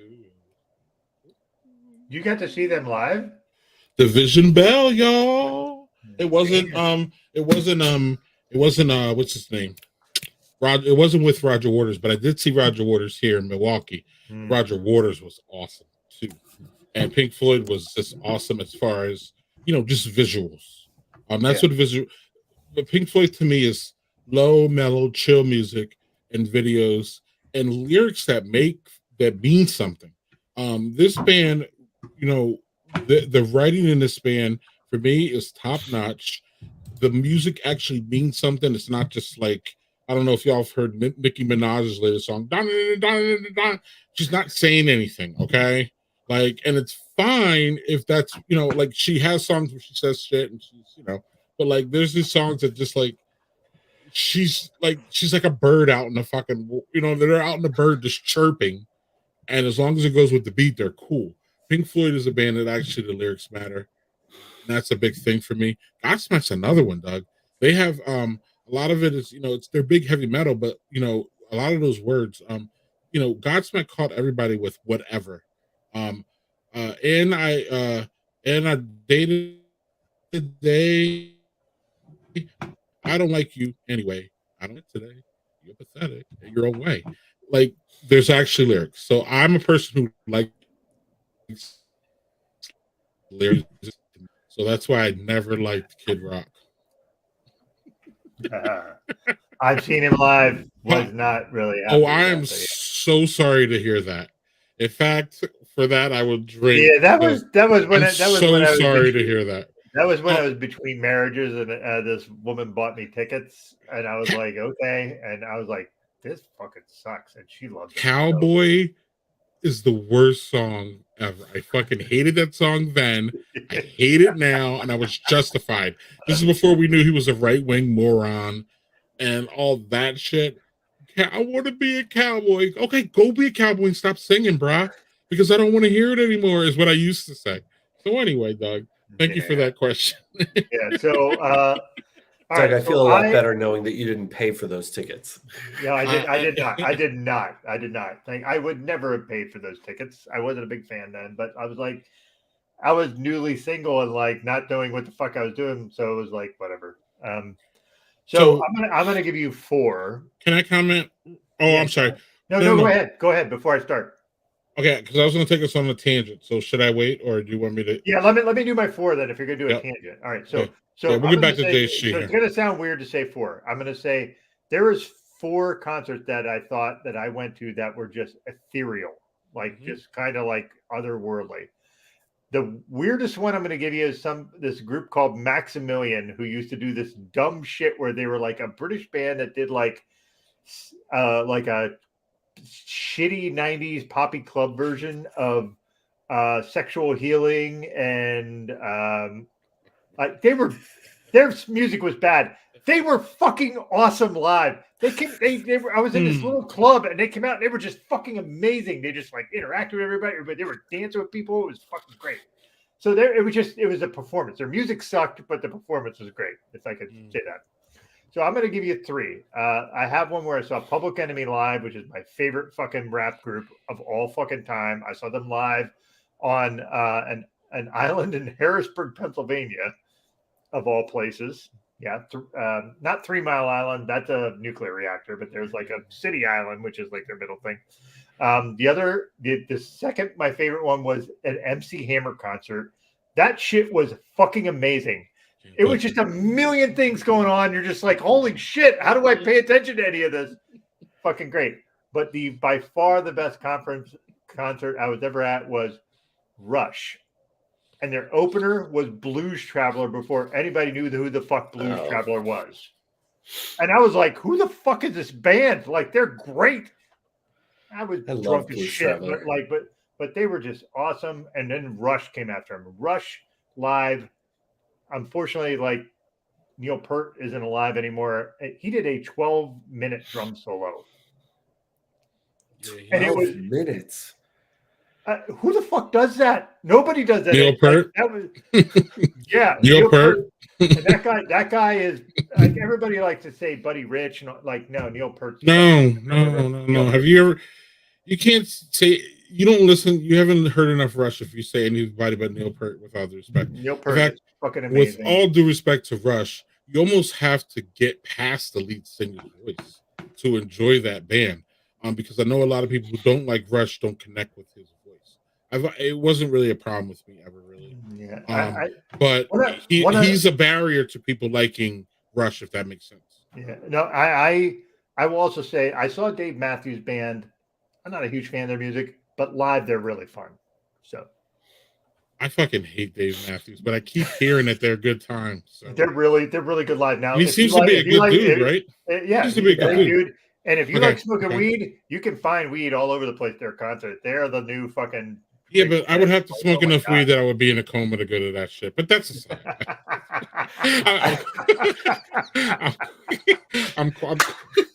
I will say just about Dave. This is nothing to do with his music, obviously, but he plays this like redneck henchman bad guy in the Adam Sandler movie "You Don't Mess with the Zorro," and with the Zohan. Sorry, you don't mess with the Zohan. Yes. Okay, yes. And Dave Matthews is fantastic in that movie. Okay. Oh, You would never expect him to be that kind of an actor, but he does an amazing job in that role. It's worth rewatching just for that. I'm gonna have to watch it. I haven't watched that in forever. I have one more that I forgot, and I feel That's really what I'm saying. bad. There's so many. There's so many. Go on. I got to see Sharon Jones and the Dap Kings before she passed because she had cancer, and she had been in remission from cancer and came back and did a tour, and they opened for one leg dive or one leg drive. I forget how their name is, but she was. If you want some funk, Greg, I know you, Sharon Jones and the Dap Kings. That shit is fucking fire, and she was just amazing. She was dancing her ass off. Like, this is a woman who just recovered from cancer, and she barely had any hair on her head, and she was out there just fucking rocking it. And that is one of. It's more the fact that I knew that she didn't have long for this earth, and she is. God, I miss her. She's fucking great. Mm. Yeah, Aaron. Jade, she says, yeah. But they love that movie. Yeah.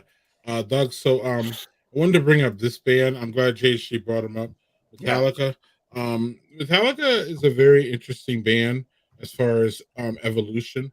Because anybody came up knew that they were like, the heaviest thing. They were heavy metal at some point. They were the mold that people made heavy metal bands to, still to this day. They were revolutionary in this aspect. But the Napster shit and the whole Metallica brought that whole quote selling out kind of, remember all that, and how they switched and all that, and it really, like, looking back now, it just looks like dumb shit because Yeah. really dumb shit, especially, well, the Napster shit too, but like that shit, that was different because, again, we were at a different age as far as like how we're going to monetize that shit, whose rights is that. It really brought up really good conversations, even though they took a lot of vitriol for that. But on my vinyl list for Christmas obviously was the Pink Floyd, but Ride the Lightning was on there because that fucking album is just fucking wonderful, great. If you like that kind of music, I used to be a hockey player, so that was just my tune up. Was Creeping Death and all those wonderful songs, or I don't even know, Creeping Death's on Puppets, I think. My point is, all that shit is morphs together. All those, like, those three albums, they're just fantastic. Master Puppets, uh, uh, Ride the Lightning, Kill 'Em All, and then Justice. Those four albums were just revolutionary for me as far as like embracing and loving heavy metal. I didn't really dab into it too much because I was into hip hop, I'm into pop, I'm into almost everything but country. So it's hard to like, but Metallica was always my go-through. So what I'm getting at, JHG, I wanted to see them in a Justice tour, and I didn't, but I did see them in the Fuel tour. And I just, y'all ever go to an experience, and this is a question for y'all ever go to a concert and you like the band, but you don't like a certain song from the band? The band comes on and plays the living hell out of that song. They played Fuel for like 20 minutes, and it was one of the best experiences I've ever almost had at a concert because I was just blown away about how awesome and how like they love that song. You could tell they love that song by the way they played the fuck out of it. And I was like, I hate Fuel. They're gonna play this bullshit, and I'm just gonna be like, is it time for the bathroom? And it was time for me to sit down, shut the fuck up, and appreciate their prowess. Is what it really was, and it was really a dawning moment for me not to be open-minded, especially when you go to concerts, because they have more leeway at concerts to be more creative than even they are in the studio. And they played the fuck out of Fuel. It was amazing, JHG. I know it's like Fuel's one of those songs that people who love Metallica don't like, if that makes sense. And I just blown away. So Fuel's one of my favorite Metallica songs now, just for that, because when I play it, I get back to that outdoor venue and everybody drinking and having a good time. And to me, things seemed easier, especially like socially back Yeah, I'm gonna jump in on the idea of. All right, so Greg's kind of Yes? lagging out here, but sorry There you about go. that. Yeah, sorry, Greg, you're lagging A out lot a of bit. things were ignored, but Yeah, I'll keep talking and hopefully it'll come back. But there we go. Now you're here. But yeah. So no. It's just really it was weird. You had a profound moment at a Metallica concert. Yes, I had a profound moment at a Metallica concert. One of the last things you Okay. think you would have, but yes, it was really good. So I can't say enough about this Metallica and that angle and what they taught me as a person who thought he knew a lot about music. I was just blown away, and this is something that, as you could tell, I'll probably never forget. Yeah. So, y'all ever have a moment like that where, like, you go to a concert and you know that you're not going to like a certain band or even a certain song?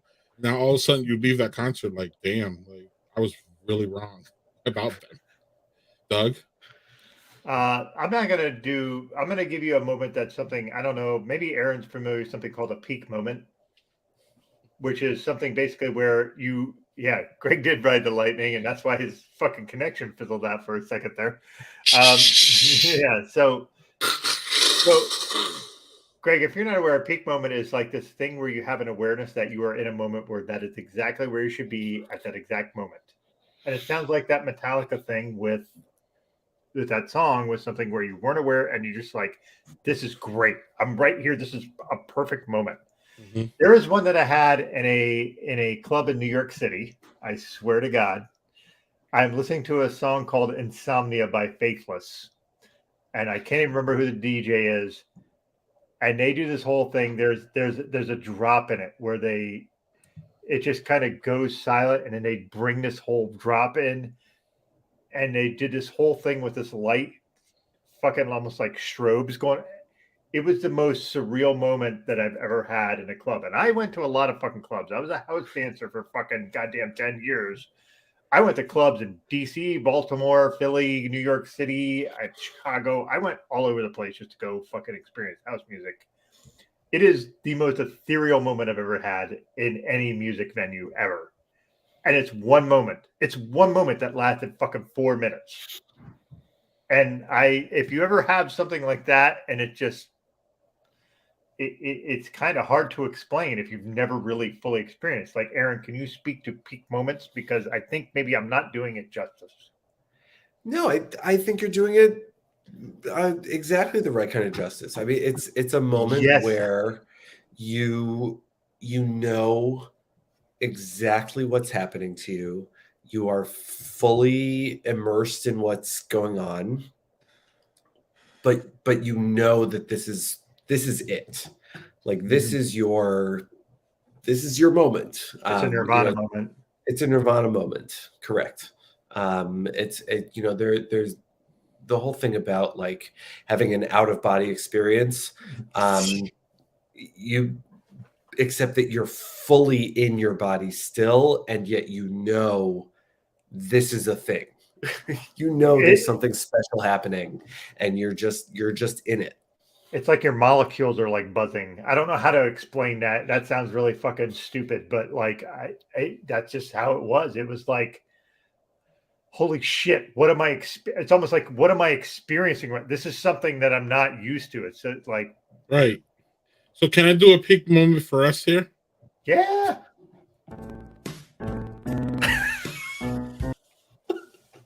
I'm disappointed it wasn't Taste the Biscuit. I really am. That's my peak. That's my peak moment. No. This is my peak.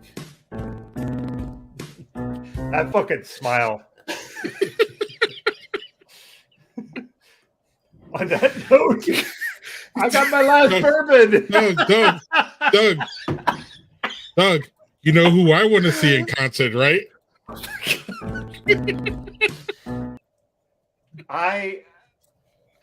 We're never going to let her live that down ever. I don't give a fuck. No. Right. I want to see her sing Fuel. She's got the moves down, man. No, you know what I want to see her sing? I want to see her sing Creep by Radiohead. But I'm a creep. Chain smoking as she do it.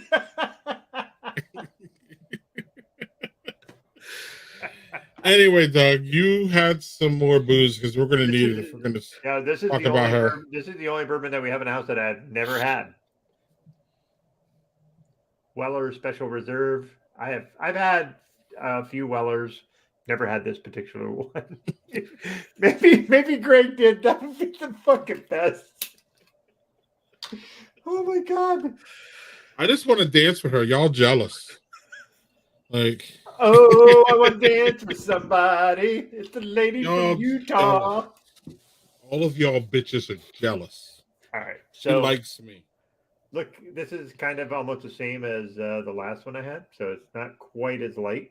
So, yeah, I've not had this. My wife actually got this from her boss. She was at some conference with him. He's like, "Here, take this bottle home." And I'm like, "He gave you a bottle of Weller?" Okay, yeah. Yeah, that's because she's a boss. Oh man, that is really smooth, really nice, really lovely. A little kind of burn on the very end, but like usually you get that burn up front. Not that one. That one is quite good. So yeah. I never heard this, but Oh my God, Daniel said, "Imagine her doing Rapper's Delight." yes. Nope, get out.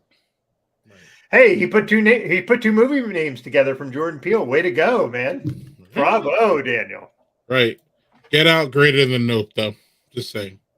Anyway,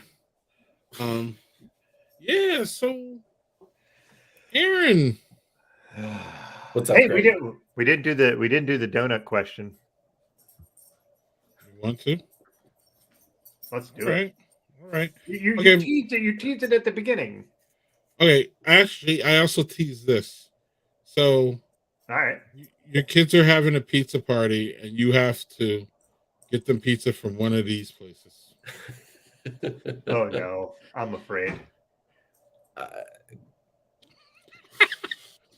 I love Aaron's. So Yeah. we'll let Aaron go first. Yes.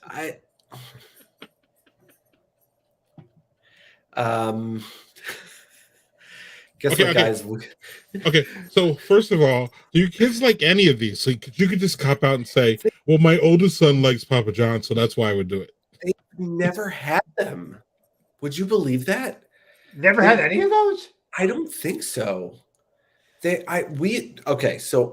For me, there was a Little Caesars around the corner from my house in Chicago when I was growing up. So like that was what I knew was pizza. That was what I knew of. When I was in college, Papa John's was, I mean, there were some like hole in the wall Binghamton specific places. That's where I went to school. Binghamton's in the house. Specific places that were good, but Papa John's was also like the best of the chain ones.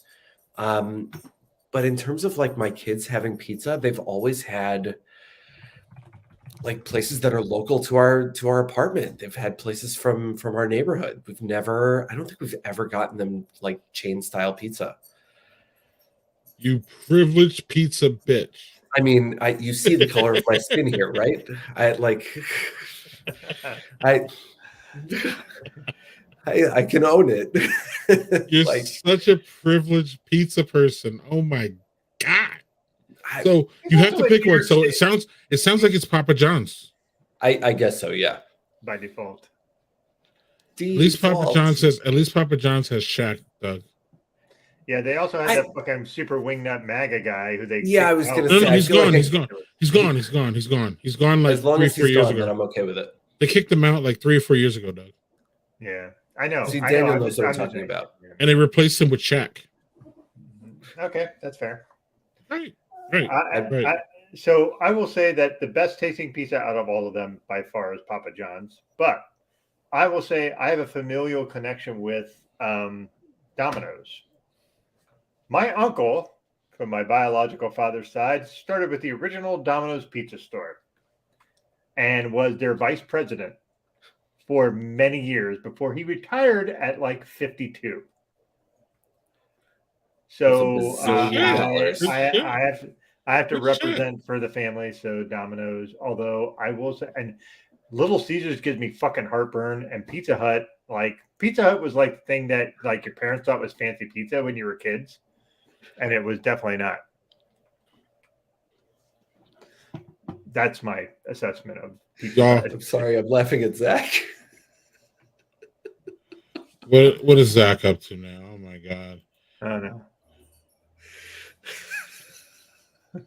Fucking Zach. I mean, he's maybe not wrong. I didn't say it was wrong. I just said it was funny. Right. He's just giving it voice. Thank you. Well, Aaron, the thing is, I wanted to say he was wrong. You know what I mean? I wanted to be like, Zach. God damn it. It's not. Right. Nope. So mine is easy. It's Little Caesars. It's the only one really on the list here that I remotely even entertain now. My boys want me to go to Papa John's because of Shaq, and I just can't do it, nor will I. But what I ended up, it's funny that we did this graphic today because Aaron, your kids are still a little bit young, and then Doug, your kids are mostly older than me. So Doug, you probably had this experience that I'm gonna have. I don't know if Aaron had this experience or not, where you end up telling your kids about like history, like when you grew up, and they have like no idea. 3 days ago, we're coming home from the supermarket, and my oldest goes, "Wait, Michael Strahan played football?" And I'm just like, so. Yeah, he's only a 2-time Super Bowl champion, kid. Right. I was like, he's a Hall of Famer. He's one of the best that played when we grew up. And they're just like, wow, really? They just know him as the gap tooth dude that's on all these shows. The warm, loving, Michael Strahan. They don't know this big monster that was running around chasing quarterbacks. So then I ended up telling them today, Aaron, it was cool. I was telling them about the origin of Pizza Hut and Domino's and how Pizza Hut was a freaking restaurant that didn't even deliver before Domino's came on the scene. And then Domino's came on the scene and Pizza's like, oh shit, in order to compete, we got a delivery. So now Pizza Hut looks exactly like Domino's did when it started. Doesn't look anything like it does. We used to remember like going to Pizza Hut used to be a fucking event. Like when we were kids, it was an event. Those like, fucking stupid red glasses. Stupid red glasses. But we would stay like that. That'd be the one thing my mother would stay in line for. And they had dessert. You know what I mean? Like I remember like huddling in and like putting our name in and waiting 15 minutes for a table and then getting the like cheese bread. I just remember all that shit. And I think Pizza Hut has lost some of that like nostalgia and like they've lost their identity, meaning they're just another pizza delivery shop now. There's nothing that stands out about them that like, yes, I want to go to Pizza Hut. And that's probably why you and Daniel Fisher, who lives in New York City, where you all have all kinds of wonderful options of local good people. You know what I mean? You know the people, they're good people, they own that joint. It's mom and pop. The son who was running around when you were young now owns that shit. And like, you know what I mean? Like the older, their parents are still in. You see them. There's just nothing beating that, Aaron. The other thing about Pizza Hut too is that they had such an iconic building structure. Like from a visual standpoint, if you passed a Pizza Hut, you knew exactly what you were looking at. That it was a Pizza Hut because it had the big red roof and it had a very specific shape. Like you knew, like you could see it. You didn't even have to see the sign in front to know it was a Pizza Hut. I remember there was a Pizza Hut near where I lived on Long Island, and one of the like brick and mortar stores with the big roof and things like that. And then they left and it became a bank. And I remember like, aside from the fact that we would pass by and be like, oh, that used to be a Pizza Hut, just because we knew it used to be a Pizza Hut, we would look at the structure of the building and you could see it anywhere. You'd be like, oh, I see that's a bank now, but that definitely used to be a Pizza Hut. For sure. Right. And they just demolished the last Pizza Hut out here, Doug. So I don't know if there's, it would be nice to know if there's any more like still Pizza Hut restaurants still out there. And again, they completely lost their identity, Aaron, and they really they took, in my opinion, a lot of hits there. Maybe it wasn't feasible budget wise. And obviously now with our shortages and I don't know. My lady just sent me an article, or she was talking to us. We had our family meeting. She was talking to us during the family meeting about it, about how this one restaurant that just opened literally has a robot that delivers your food now because of because of shortages and stuff like that. And it's just like, man, we're like kind of losing. It feels like we're kind of losing. I want to make America great again. No. It's just we're morphing and we're changing, but it feels like everybody can be entitled to feel like we're losing something, Aaron. You know what I'm saying? But like, just like what does Zach's wife say here? I didn't know he played football. So if you didn't know that Michael Strahan played football, then you didn't really lose anything, if that makes sense. You know what I mean? That's just your worldview. And my kids said the same thing. Doug, my kids have said the same thing about Shaq. They didn't know that Shaq played basketball. And I was like, what? And this was like a couple months ago. So I sent them like Shaq at LSU. Shaq was like the most dominant fucking player for like 15 fucking years in the NBA. Right. How do you not have a recollection? Well, maybe because they weren't on the planet, Doug. They weren't on the So planet. like that's a little bit of a factor there. Okay, well, here's the thing. I know Wilt Chamberlain exists and he was dominant, and I know Bill Russell exists and he was dominant, and that was before I was alive. So like, I understand that, but my kids aren't sports heads. They're actually becoming more sports, but they just don't, have that context. And again, you know what you know until you don't know it, or you know what you know until you do know it. So I don't hold it against them. I just think it's funny, and it also ages me greatly and gets me way more gray hair because I'm like, damn, it wasn't that long ago that Michael Strahan was playing. Y'all act like the man wasn't playing for like 50. You know what I mean? Mm-hmm. But when you just see him as colorful person, I remember this though too, Doug. This happened to me when I was growing up. Like I didn't know that Don Meredith played for the Miami Dolphins until I knew that Don Meredith played for the Miami Dolphins. If that makes sense, or was it them? Whatever. The point was, sometimes you just see these people on TV. Yeah, but sometimes you just see these people on TV and you just don't know. Like I told my kids, I was like, damn, look, it's Randy. They're like, Randy who? I'm like, that's Randy Moss. You don't know who fucking Randy Moss is? And like, they're like, no. And I'm like, he's one of the best wide receivers ever. I loved him. He was the shit, and he wasn't ever on my team, but I loved him. And you know what I mean? So it's that weird, but like we have seen the evolution of all these places. But what we have lost is those chains, as far as like, having sit down pizza. I don't know if y'all have a Sugar River Pizza. I think maybe they're just Midwest, but we went to Sugar River Pizza for, I think, my birthday. It was actually my birthday. Yeah, we went to Sugar River Pizza, and it's a sit down pizza place. So we sat down, pizza delivered on one of those trays, and it was just great, actually. But those are just few and far between nowadays. Great tap lists, nice thick, back east style pizza. We don't have to get back into, because I'm gonna get overwhelmed here with you, Daniel Fisher, Doug, about East Coast pizza and Midwest pizza. We're not gonna go down that rabbit hole today. Because Doug doesn't think we have pizza out here. Doug thinks we have cake or pie or some shit. But anyway, no, only Chicago. Chicago, well, that's what I'm talking about. That's a pie. That's not a fucking pizza, and that's okay. It's delicious pie. It's fucking delicious. But yeah, that's Chicago.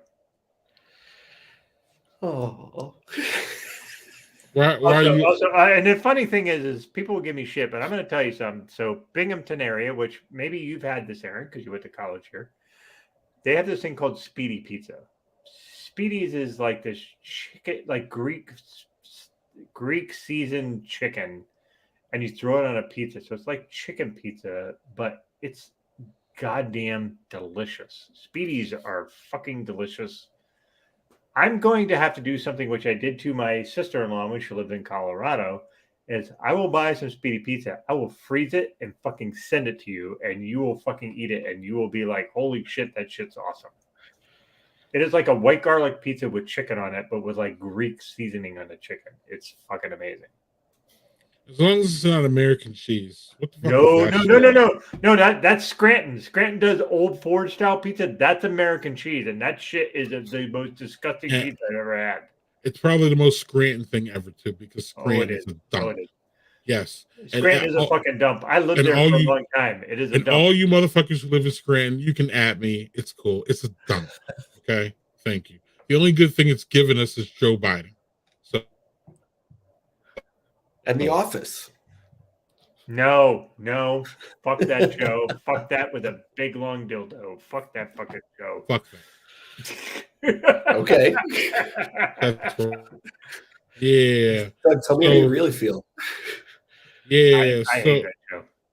You hate what? The Office. I hate that show. I hate it. Oh, yeah, it does. Since y'all can't, Doug has mentioned it, and now Daniel Fisher's mentioned it.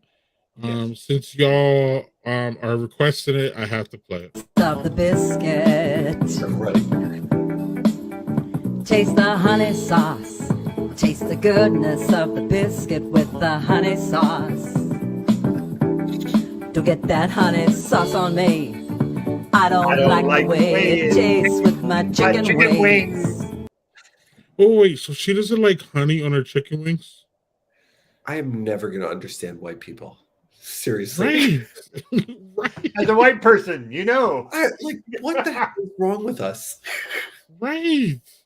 The whole thing's a mess. I don't know why Doug loves it. He does. My chicken wings.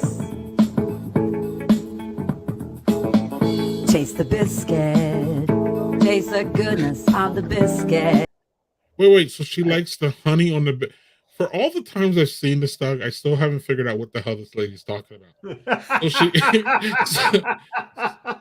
So she likes the honey on the biscuits, but don't get it on her chicken. Is she one of these like, I can't have my mashed potatoes touch my chicken? Is she one of these people? Aaron, are you one of these people? I can't deal with you if you are. I was when I was growing up. Really? Not only when I was a little kid, not only could I not have my food touching. Not only could I not have different foods touching, I couldn't even have them on the plate at the same time. I would have one thing on my plate at once, and I would eat that, and then I would take the next thing, and I would eat that, and then I would take the third thing, and I would eat that. I couldn't have it all on my plate all at once. It drove me crazy. And that drove my grandmother crazy. Zach is totally right. That song does fuck. Go taste the biscuit. No, okay, so JC says I got it. Okay, cool. So she doesn't. Taste the butter spread. Taste the goodness of the biscuit with the butter spread. Butter spread, not butter. Get your butter spread all on me. So that's like I don't care about. Wait, she likes that. Not butter. I can't believe it's not butter. I think. That's yeah, I was gonna say right. Okay, so that's what she. Okay. Way it mixes with my mac and cheese. Oh wait. Butter spread all on me. I don't like the way it mixes with my mac and cheese. Oh wait, so she puts the butter spread in the mac and cheese, and she don't like that shit. Okay. Cause when you're at KFC, you got that special sauce to stir my curiosity. Wait, my God. Wait. What is the KFC special sauce? There's just so much to unpack. We could literally do a whole stream, Aaron, where we just unpack that one video. I can't decide if this is a song meant to be taken literally, right? Is she literally talking about mac and cheese and KFC and butter spread and biscuits and this and that, right? As Daniel just said, or is this whole thing just a euphemism? That's what I can't decide. Doug is the expert on this one because he loves it so much. So, Doug, you tell us. All right, so they have a TikTok, by the way. Here's my surprise face. So, of course they do. The guy and the girl are a couple. Look at Doug. You know all this. Obviously, they are. And yeah, that fucking goofy-looking dude. Yeah. He makes that woman scream with pleasure. Smashes. I am sure he does. Okay. What does that have to do with the butter sauce, Doug? The chicken wings I don't like the way it's like everything is a sexual euphemism in that fucking song. Every single fucking thing. Every single thing. Every single thing. Who are they promoting? They're not promoting a restaurant. Just give me a 5-piece meal. What's the 5-piece meal? A clothing store. They're in the middle of a fucking as Zach said.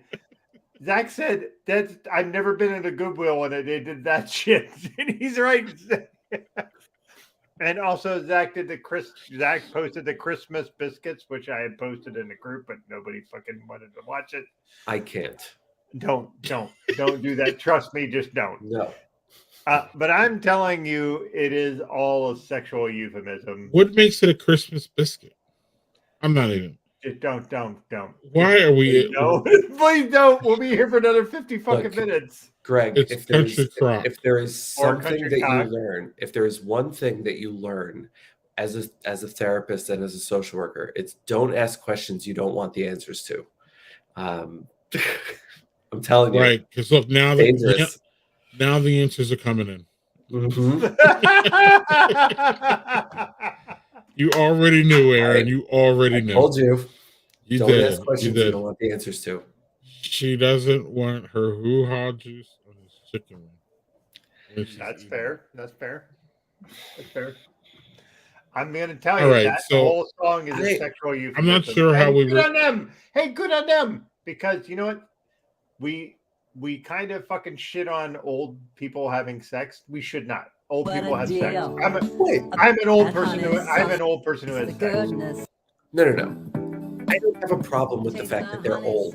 I don't have the problem with the fact that they enjoy each other's company. I have a problem with the fact that they're singing about it in the middle of a clothing store and putting it on the internet. I don't want to see this. I don't want to hear about it. You're a prude. I'm not a prude. Let them do whatever they want in their own home. I don't want to see it or hear about it. Hey, they were fucking on camera, dude. They were just. I don't know. I saw the way she was looking at him at certain points. And I don't know what the KFC has to do. Yeah, I don't understand. I'm never going to understand it. So. It might be one of those great life mysteries that we'll never understand fully.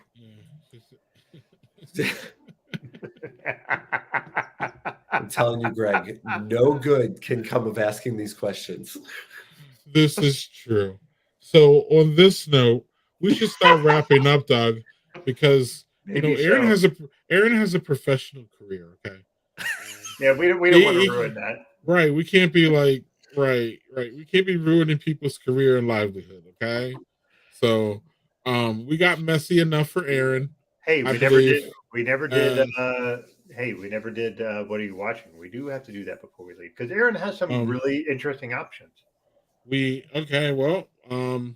Stage direction.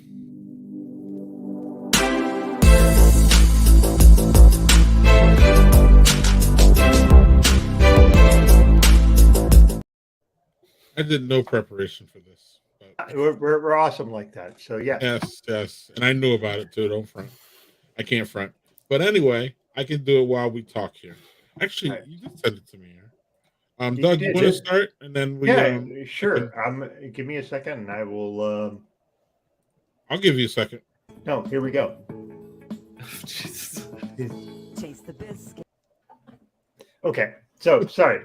So I watched a show. Its first episode came out, which is The Last of Us, which is based on a video game, which I had not played, and I wish I had, but I don't have a PlayStation 5.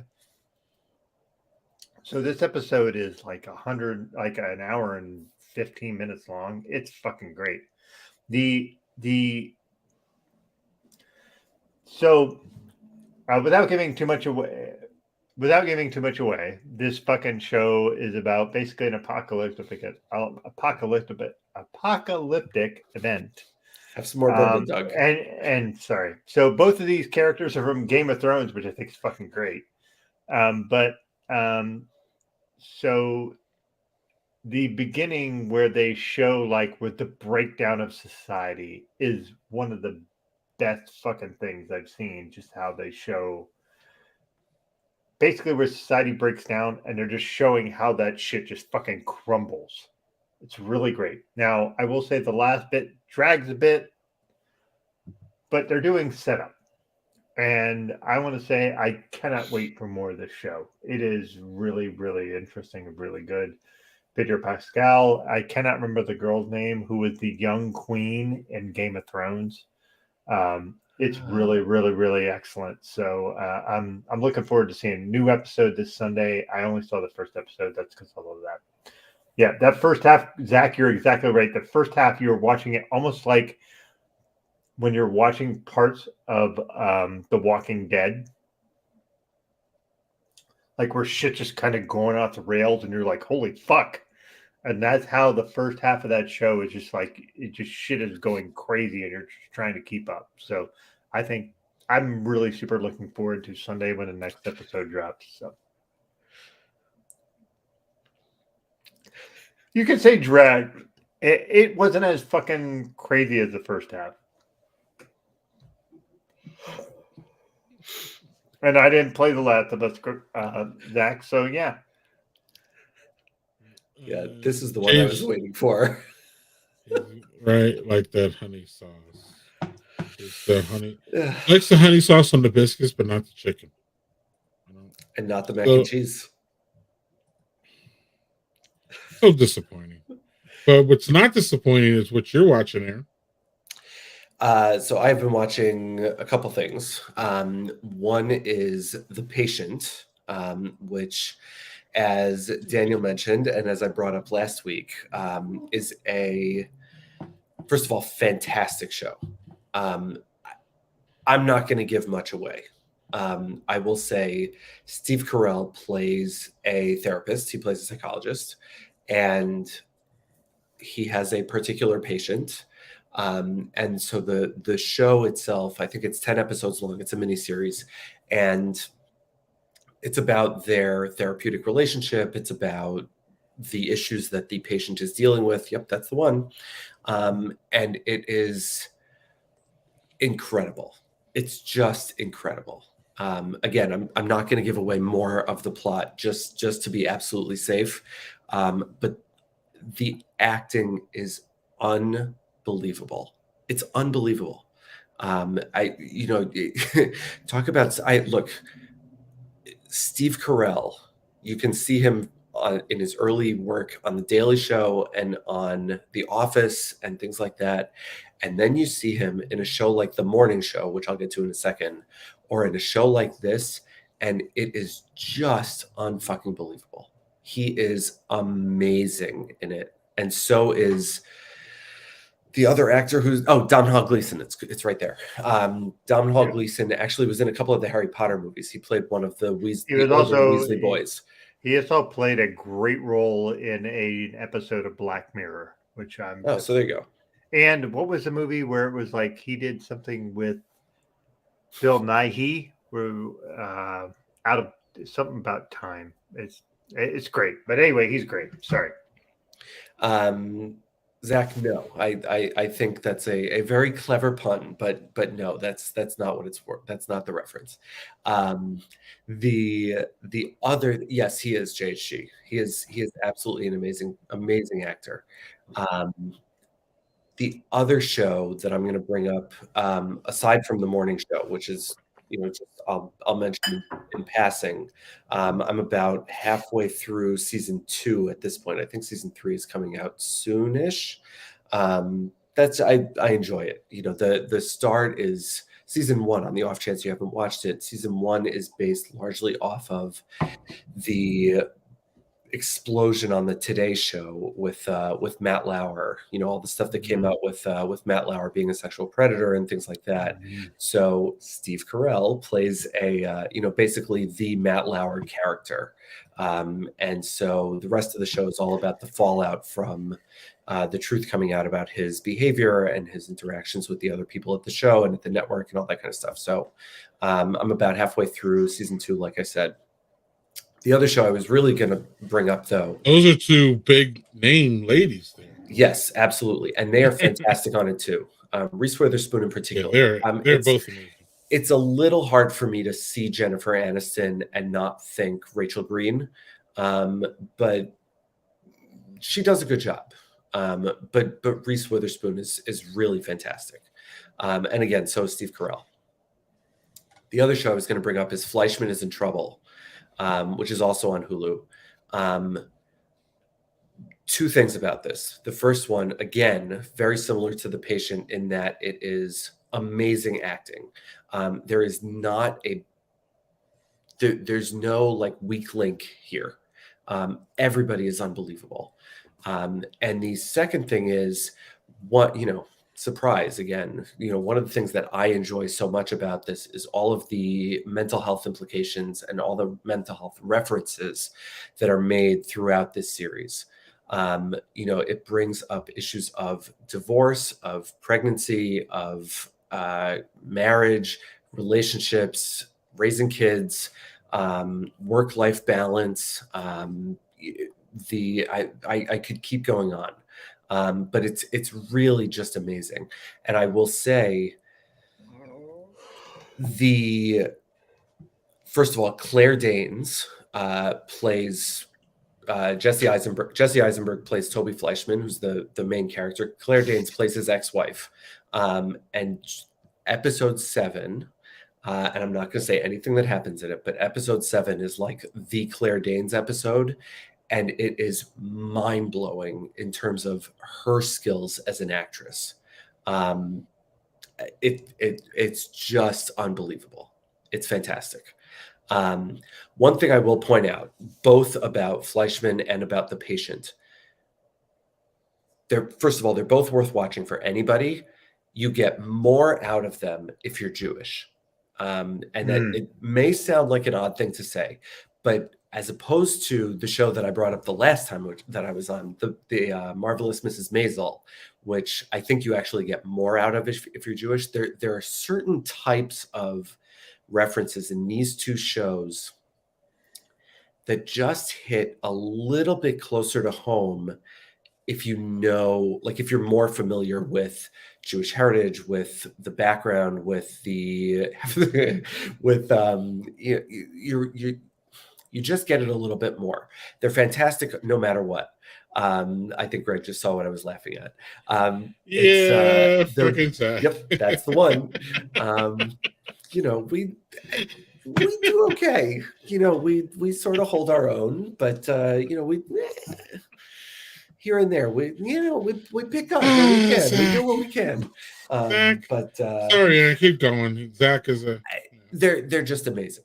They're amazing shows in their own right, but yes, I do think that you get more out of them if you happen to be Jewish and familiar with Jewish heritage and things like that. Yeah, Doug. No, my question would be, is it when the part where, again, I'm speaking out of someone who is not Jewish, the idea where Steve Carell's wife, who ended up passing away in the show, and like that's not integral to the fucking storyline at all. Correct. You find that out pretty quickly. But she goes up and she plays a guitar in the middle of her son's wedding, which apparently makes a bunch of Jewish men fucking leave. Is that so? Can you explain that? Because to me, as a non-Jewish person, I didn't understand. Like, to me, it seemed like that was misogyny, but like I'm speaking to that from a fucking like outside perspective.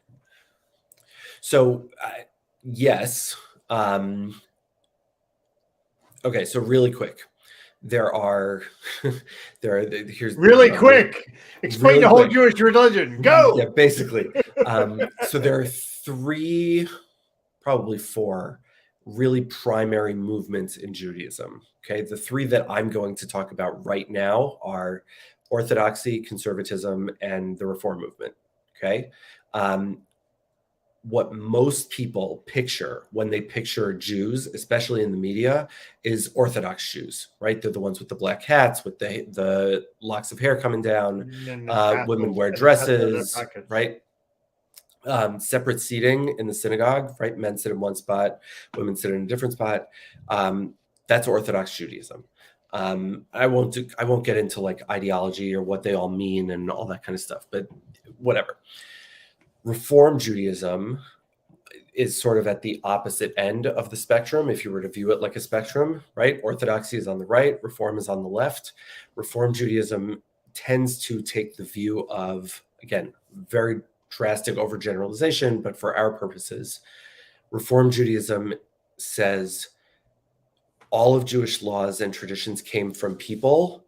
You pick what makes sense to you, and that's the kind of Jew you are. If you want to keep kosher, that's fine. If you don't, that's okay too. If you want to observe the Sabbath, that's great. If you don't want to, that's okay too, right? Like you pick the traditions that make sense to you. You observe what you want to observe, as long as you have a strong connection to God and Judaism. That's all we care about. Again, basic generalization, conservative Judaism is somewhere in the middle. There is a concept in Orthodox Judaism, the Hebrew for which is called kol isha. Kol with a kuf is the word for voice. Isha is the Hebrew word for woman. So literally, kol isha is the voice of a woman. There are some sects of Orthodox Jews who believe that they should not hear the voice of a woman singing, especially not in a synagogue or in some sort of prayer setting, because it can be distracting from the act of praying to God. Okay, so very easy example.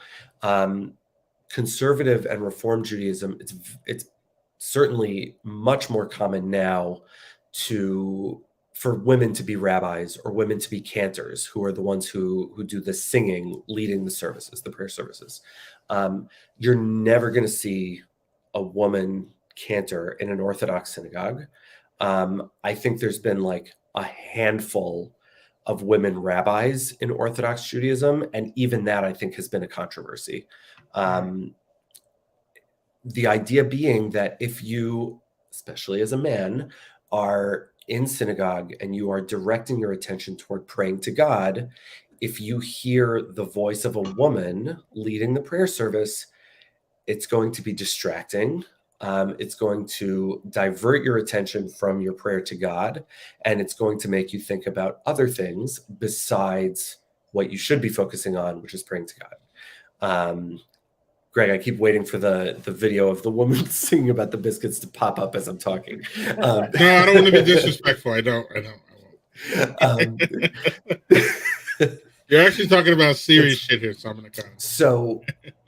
So in the show, the fact that in the show, Steve Carell and his wife, Steve Carell's wife is a cantor. I believe in the Reform movement. Their eldest son becomes much more observant. He turns to Orthodox Judaism. Again, not spoiling anything. You find that out immediately. And so at his wedding, it's held at an Orthodox synagogue. It is an Orthodox wedding. And so the idea that a woman would get up and sing for the entire group that's present, there are some people who might have been offended by that because it runs contrary to the tradition that they have been raised on, which is I shouldn't be listening to a woman sing because it detracts from the holiness of the moment. It diverts my attention. It makes me think about something I shouldn't be thinking about as opposed to this moment here. So that's the bottom line there. I hope that answered your question. It does, because it was one of those things where, like, as someone who is not in the faith, to just understand, like, why is that a problem? And the idea that her husband, which was Steve Carell, just being like, and even the son being like, is this a problem? Like, it was a lot of nonverbal. Nobody said shit except her singing, but there was a lot of nonverbal communication, which is why both him and his son did a great job in that scene. So. Sorry, I saw that show. I have not finished it. It's one of those things where I'm like, it's a certain mindset I need to kind of get into to watch it. It's weird because it's like you have this Judaism piece and then you have this capitalism piece where he's just like, I am gonna just give you all the food from all these restaurants. It's all capitalism, and just like how he just kind of calls back to that, even though he's kind of called to keep it in check. It's like really kind of fucked up. Doug, you got to finish it. You got to finish the show. I will. I have 15 fucking things I need to watch. So is that true, Aaron? It is not, in fact. Partially because I did not have a party for my bar mitzvah, so there was no chance for me to sing Alanis Morissette or anybody else. Oh, did you sing? Did you sing like Adam Sandler going, "I hate my life," like the wedding singer? No, I did not. I did not. Hey, no, you want to know what I did at my bar mitzvah? My bar mitzvah was held on a Monday, and it was held at a friend's house So we went through the prayer service, and then while everybody was eating lunch, I went up to the person whose house it was. I went up to their dad's office and played Star Wars Dark Forces on his computer while everybody else was downstairs eating lunch. Nice. Priorities. Yep. So we have priorities, Doug. We're gonna wrap soon. But Yeah. I've actually been watching something, Doug. Yeah. We have a very important month coming up. It's called, sorry y'all for those who don't like it, but you gotta fucking deal with it. It's called Black History Month. And you motherfuckers down in Florida apparently are cool with that shit because you overwhelmingly voted for, in my opinion, a fucking asshole who, again, is down with European studies, but he's not down with Black studies. So a big fuck you to Ron DeSantis, motherfucker.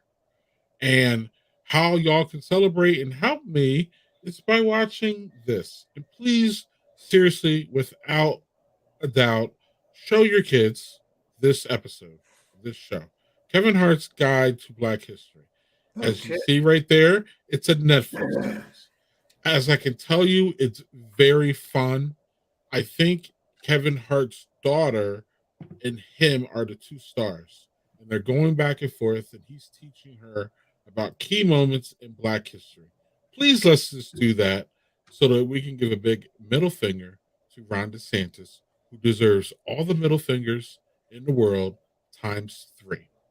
Because Also, let me finish, please. Sorry. He's a fucking racist asshole who should not even remotely be any close to going or being president or trying to be president.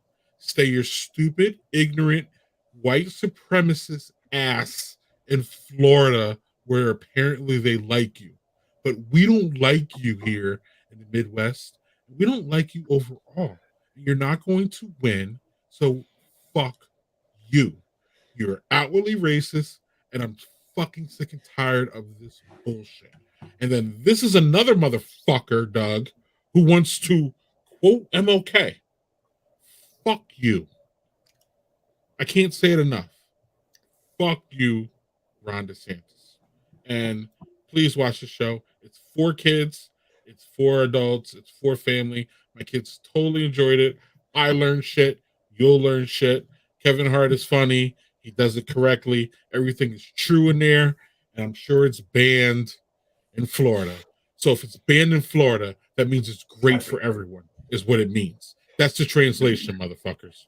Yep. Doug, you were going to say something. I'm done with it. I'm going to say on the 26th, Hulu releases the 1619 Project as a show. Like they had a thing on the New York Times, and then a bunch of fucking conservative nimrods fucking tried to cancel it and were successful. But Hulu is putting it out as a show. Yay! So next Thursday, please watch that. And Doug gets the hiccups. Don't kill him in the comments, y'all. He gets the hiccups from the bourbon. But Aaron, would you like to say anything about Mr. Ron the Shithead? I'm not going to say it any better than you did. Okay, cool. All right. You will say this better than let's review your alcoholic choices or alcohol Freudian slip choices today. Aaron, show us what you had and what you liked and what was going on. I had Brooklyn Gin. It was delicious. It was fantastic. I had 2 glasses of it. I had it with a slice of lime, and it was terrific. It was very smooth, very enjoyable. I'm a big fan. Would 10 for 10 would recommend. Oh, and speaking of that, Doug, we didn't rate Aaron's room. So I'm going to give him a quick 8 out of 10. I like what's going on. What's that tassel thing there? I like that. That shows. I can lift up the screen. I think it shows. Oh, this is the Chinese zodiac, which is appropriate given that this coming weekend is the Lunar New Year. We bought this in It's the year of the Singapore. rabbit now, right? Mm-hmm. It will be, I think, on Sunday. So we bought this in Singapore when my dad was working there, and we went to visit him. So that's what this is. And this behind me is my ketubah. This is the marriage contract that a husband and wife signed at a Jewish wedding. And my aunt made it. She painted this whole thing. So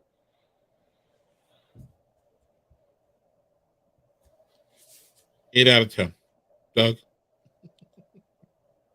you're on mute, buddy. Sorry, I'm hiccuping still. So 8.2. All right. Well, while Doug is hiccuping or getting over his hiccups so he can do his review, Aaron, I'm gonna give you farewell. Ask you if there's anything that we didn't talk about that can wait a year, because we'll see you next year or in a couple months or so. We'll see if something's going on and you ever want to come back, Aaron. You're fully welcome here. We're not booking out as far as we used to. So if there's something that you want to talk about or come back and talk to us about, or something that Doug needs correcting on, I don't need correcting. I'm perfect. Doug needs correcting. fair enough. I'm good. I'm good. No, but if there's any time that you want to come back, you're more than welcome here. But I'll give you the last word. I'll give you your last words or your last words. This is why we need to get out of here. I'll give you the last word for when you're on here. Look, I'm always down for coming back, right? I don't care if there's anything going on or not. I'm always happy to come back. I love hanging out with you guys. And vice versa. For sure. Here's what I'll say. Here will be my last my passing phrase. If there's something going on, talk to somebody who you're close with. Even if it's somebody who you're not that close with, but you're close-ish with. If you've got something going on, talk to them, because keeping it inside and trying to figure it all out yourself is not going to end out well. That's all I'm going to say. Agreed. Yes, Daniel, it is.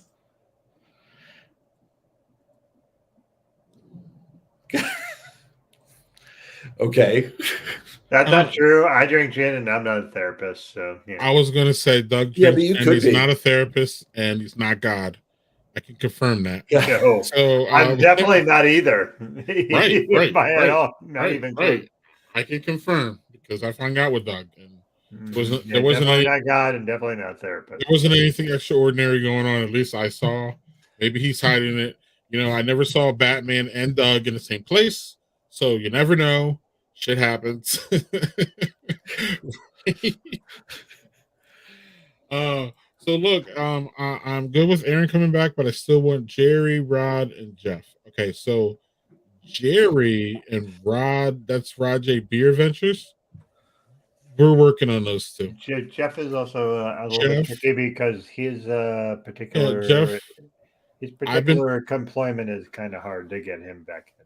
So, yeah. I'll say that we're continuing to work on Jeff. How about that? Yep, absolutely. The door's never shut. Yep.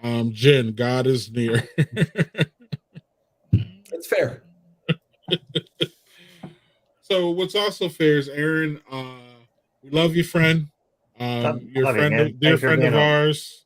And yeah, we'll talk to you soon, buddy. Thank you for being you, and thank you for coming on and gracing us with your expertise.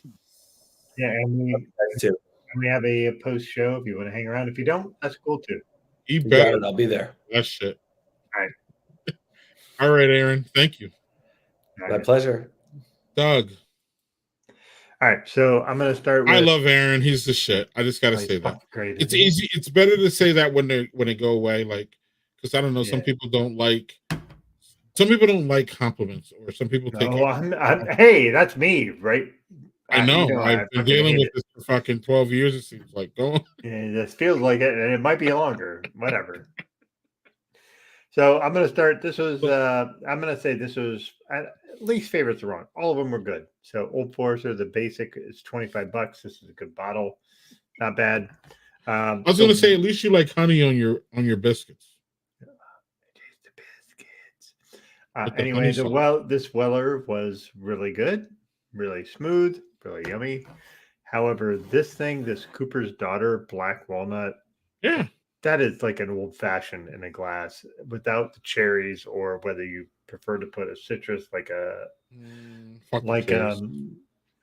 whether you prefer to put orange peels or whatever. This is so fucking good, and it should be for 70 fucking bucks. But yeah, it's good. I know it's blasphemy, but I live in Wisconsin and don't really like old fashions. That's okay. You don't have to. Really, that's okay. But I really haven't been exposed to them that much, so maybe I need to try some. Is what the answer is. So I had two beverages from Kansas City. Our friend Nigel. Check out Nigel Beers with Nigel. It's a wonderful podcast. Talks about Kansas City, but he also talks about all kinds of other stuff. He's a great guy. Met him at Barrel and Flow. Hung out with his crazy ass. He's just great. Awesome. Love him. But he sent me these two, which is a nice, juicy, stratified layers. It has strata hops, obviously. And nice. This one was a real puckery strawberry, awesome. Basil. Oh, Doug, you would love this. The strawberries were popping. And actually, soon, a couple months of strawberry season. I fucking love strawberries. So we're really going to take advantage of it this year and make some jam and make a strawberry pie, all kinds of. Actually, my family has been, Doug, we bought like my family has been into this pie. We have a rotating thing where people make pie. So if you come visit me this year, we will maybe make you a key lime pie if you're nice enough to. Hey, man, I plan on coming out for the Home Dad Con. I want to come out there because it's in Milwaukee. Look at that. Telling everybody your business. If I can convince my wife that's okay, because the amount of money we've spent on certain children in our family has been fucking crazy. So I'm not going to get into that, but yeah, it's not been fun. As I told you earlier today, my kids are on the cusp of all this. They seem to be really mad about college. So I think that's cool. I think I need to be like, all right, you don't want to go to college, cool. But no. Obviously, it's about, their career and what they want to do. They're just clueless at this point. They really are. Yeah. Clueless. And I don't know, like, not all people are clueless at the stage of their lives, Doug. Like, but they're just like, no. And even the youngest, he's 16, so he's not, or 17, he's not ready to make that jump yet. But even here, I was asking today, you want to go to college? And he's like, I'm like, well, we're going to need some some higher education for you.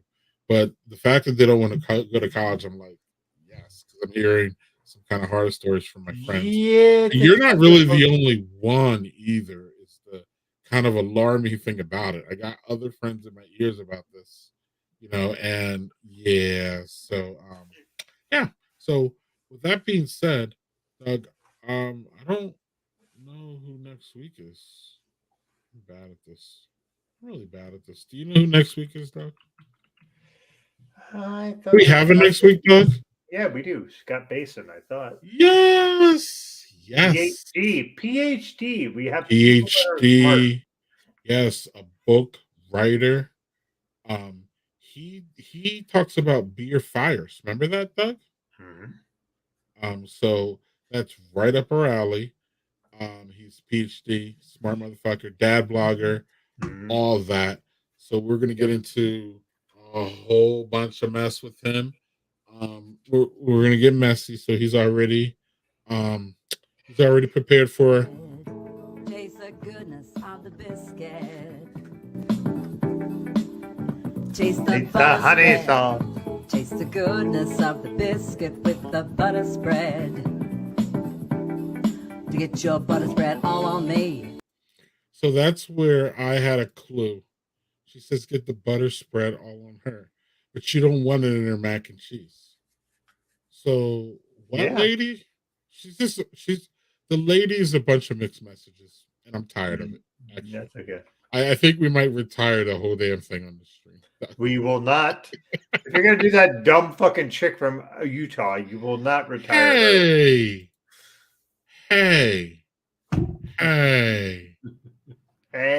That is so disrespectful. And if I didn't have her queued up, you would have been. I don't have her queued up. Damn it. I knew I could throw you off with that. because she trumps this honey butter sauce lady. Because at least she knows what she wants. The honey boss said, "I'm gonna stick to the honey." The honey sauce lady is confused and she's conflicted, and she's too old for that shit. She's out here acting like a damn teenager. Mm-hmm. Good on her. All right, well, let's wrap this up, my friend. Sorry, you're chopping up for me. I apologize. She needs to clean. You know those wet wipes that they give you at KFC? She needs it for the honey sauce that she spills everywhere. That's fair. That's fair. All right. And on that note, y'all, we're gonna see you next week with Scott Basin. Did I say that right? Basin? I believe so. Yep. Basin, because I think you have to stress the H there. Behson.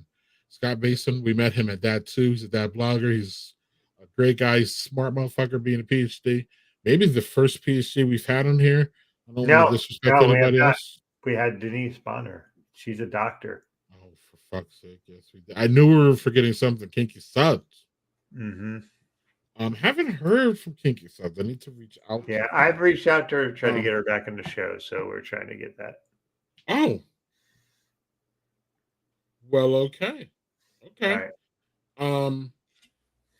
Yeah. Well, so on that note,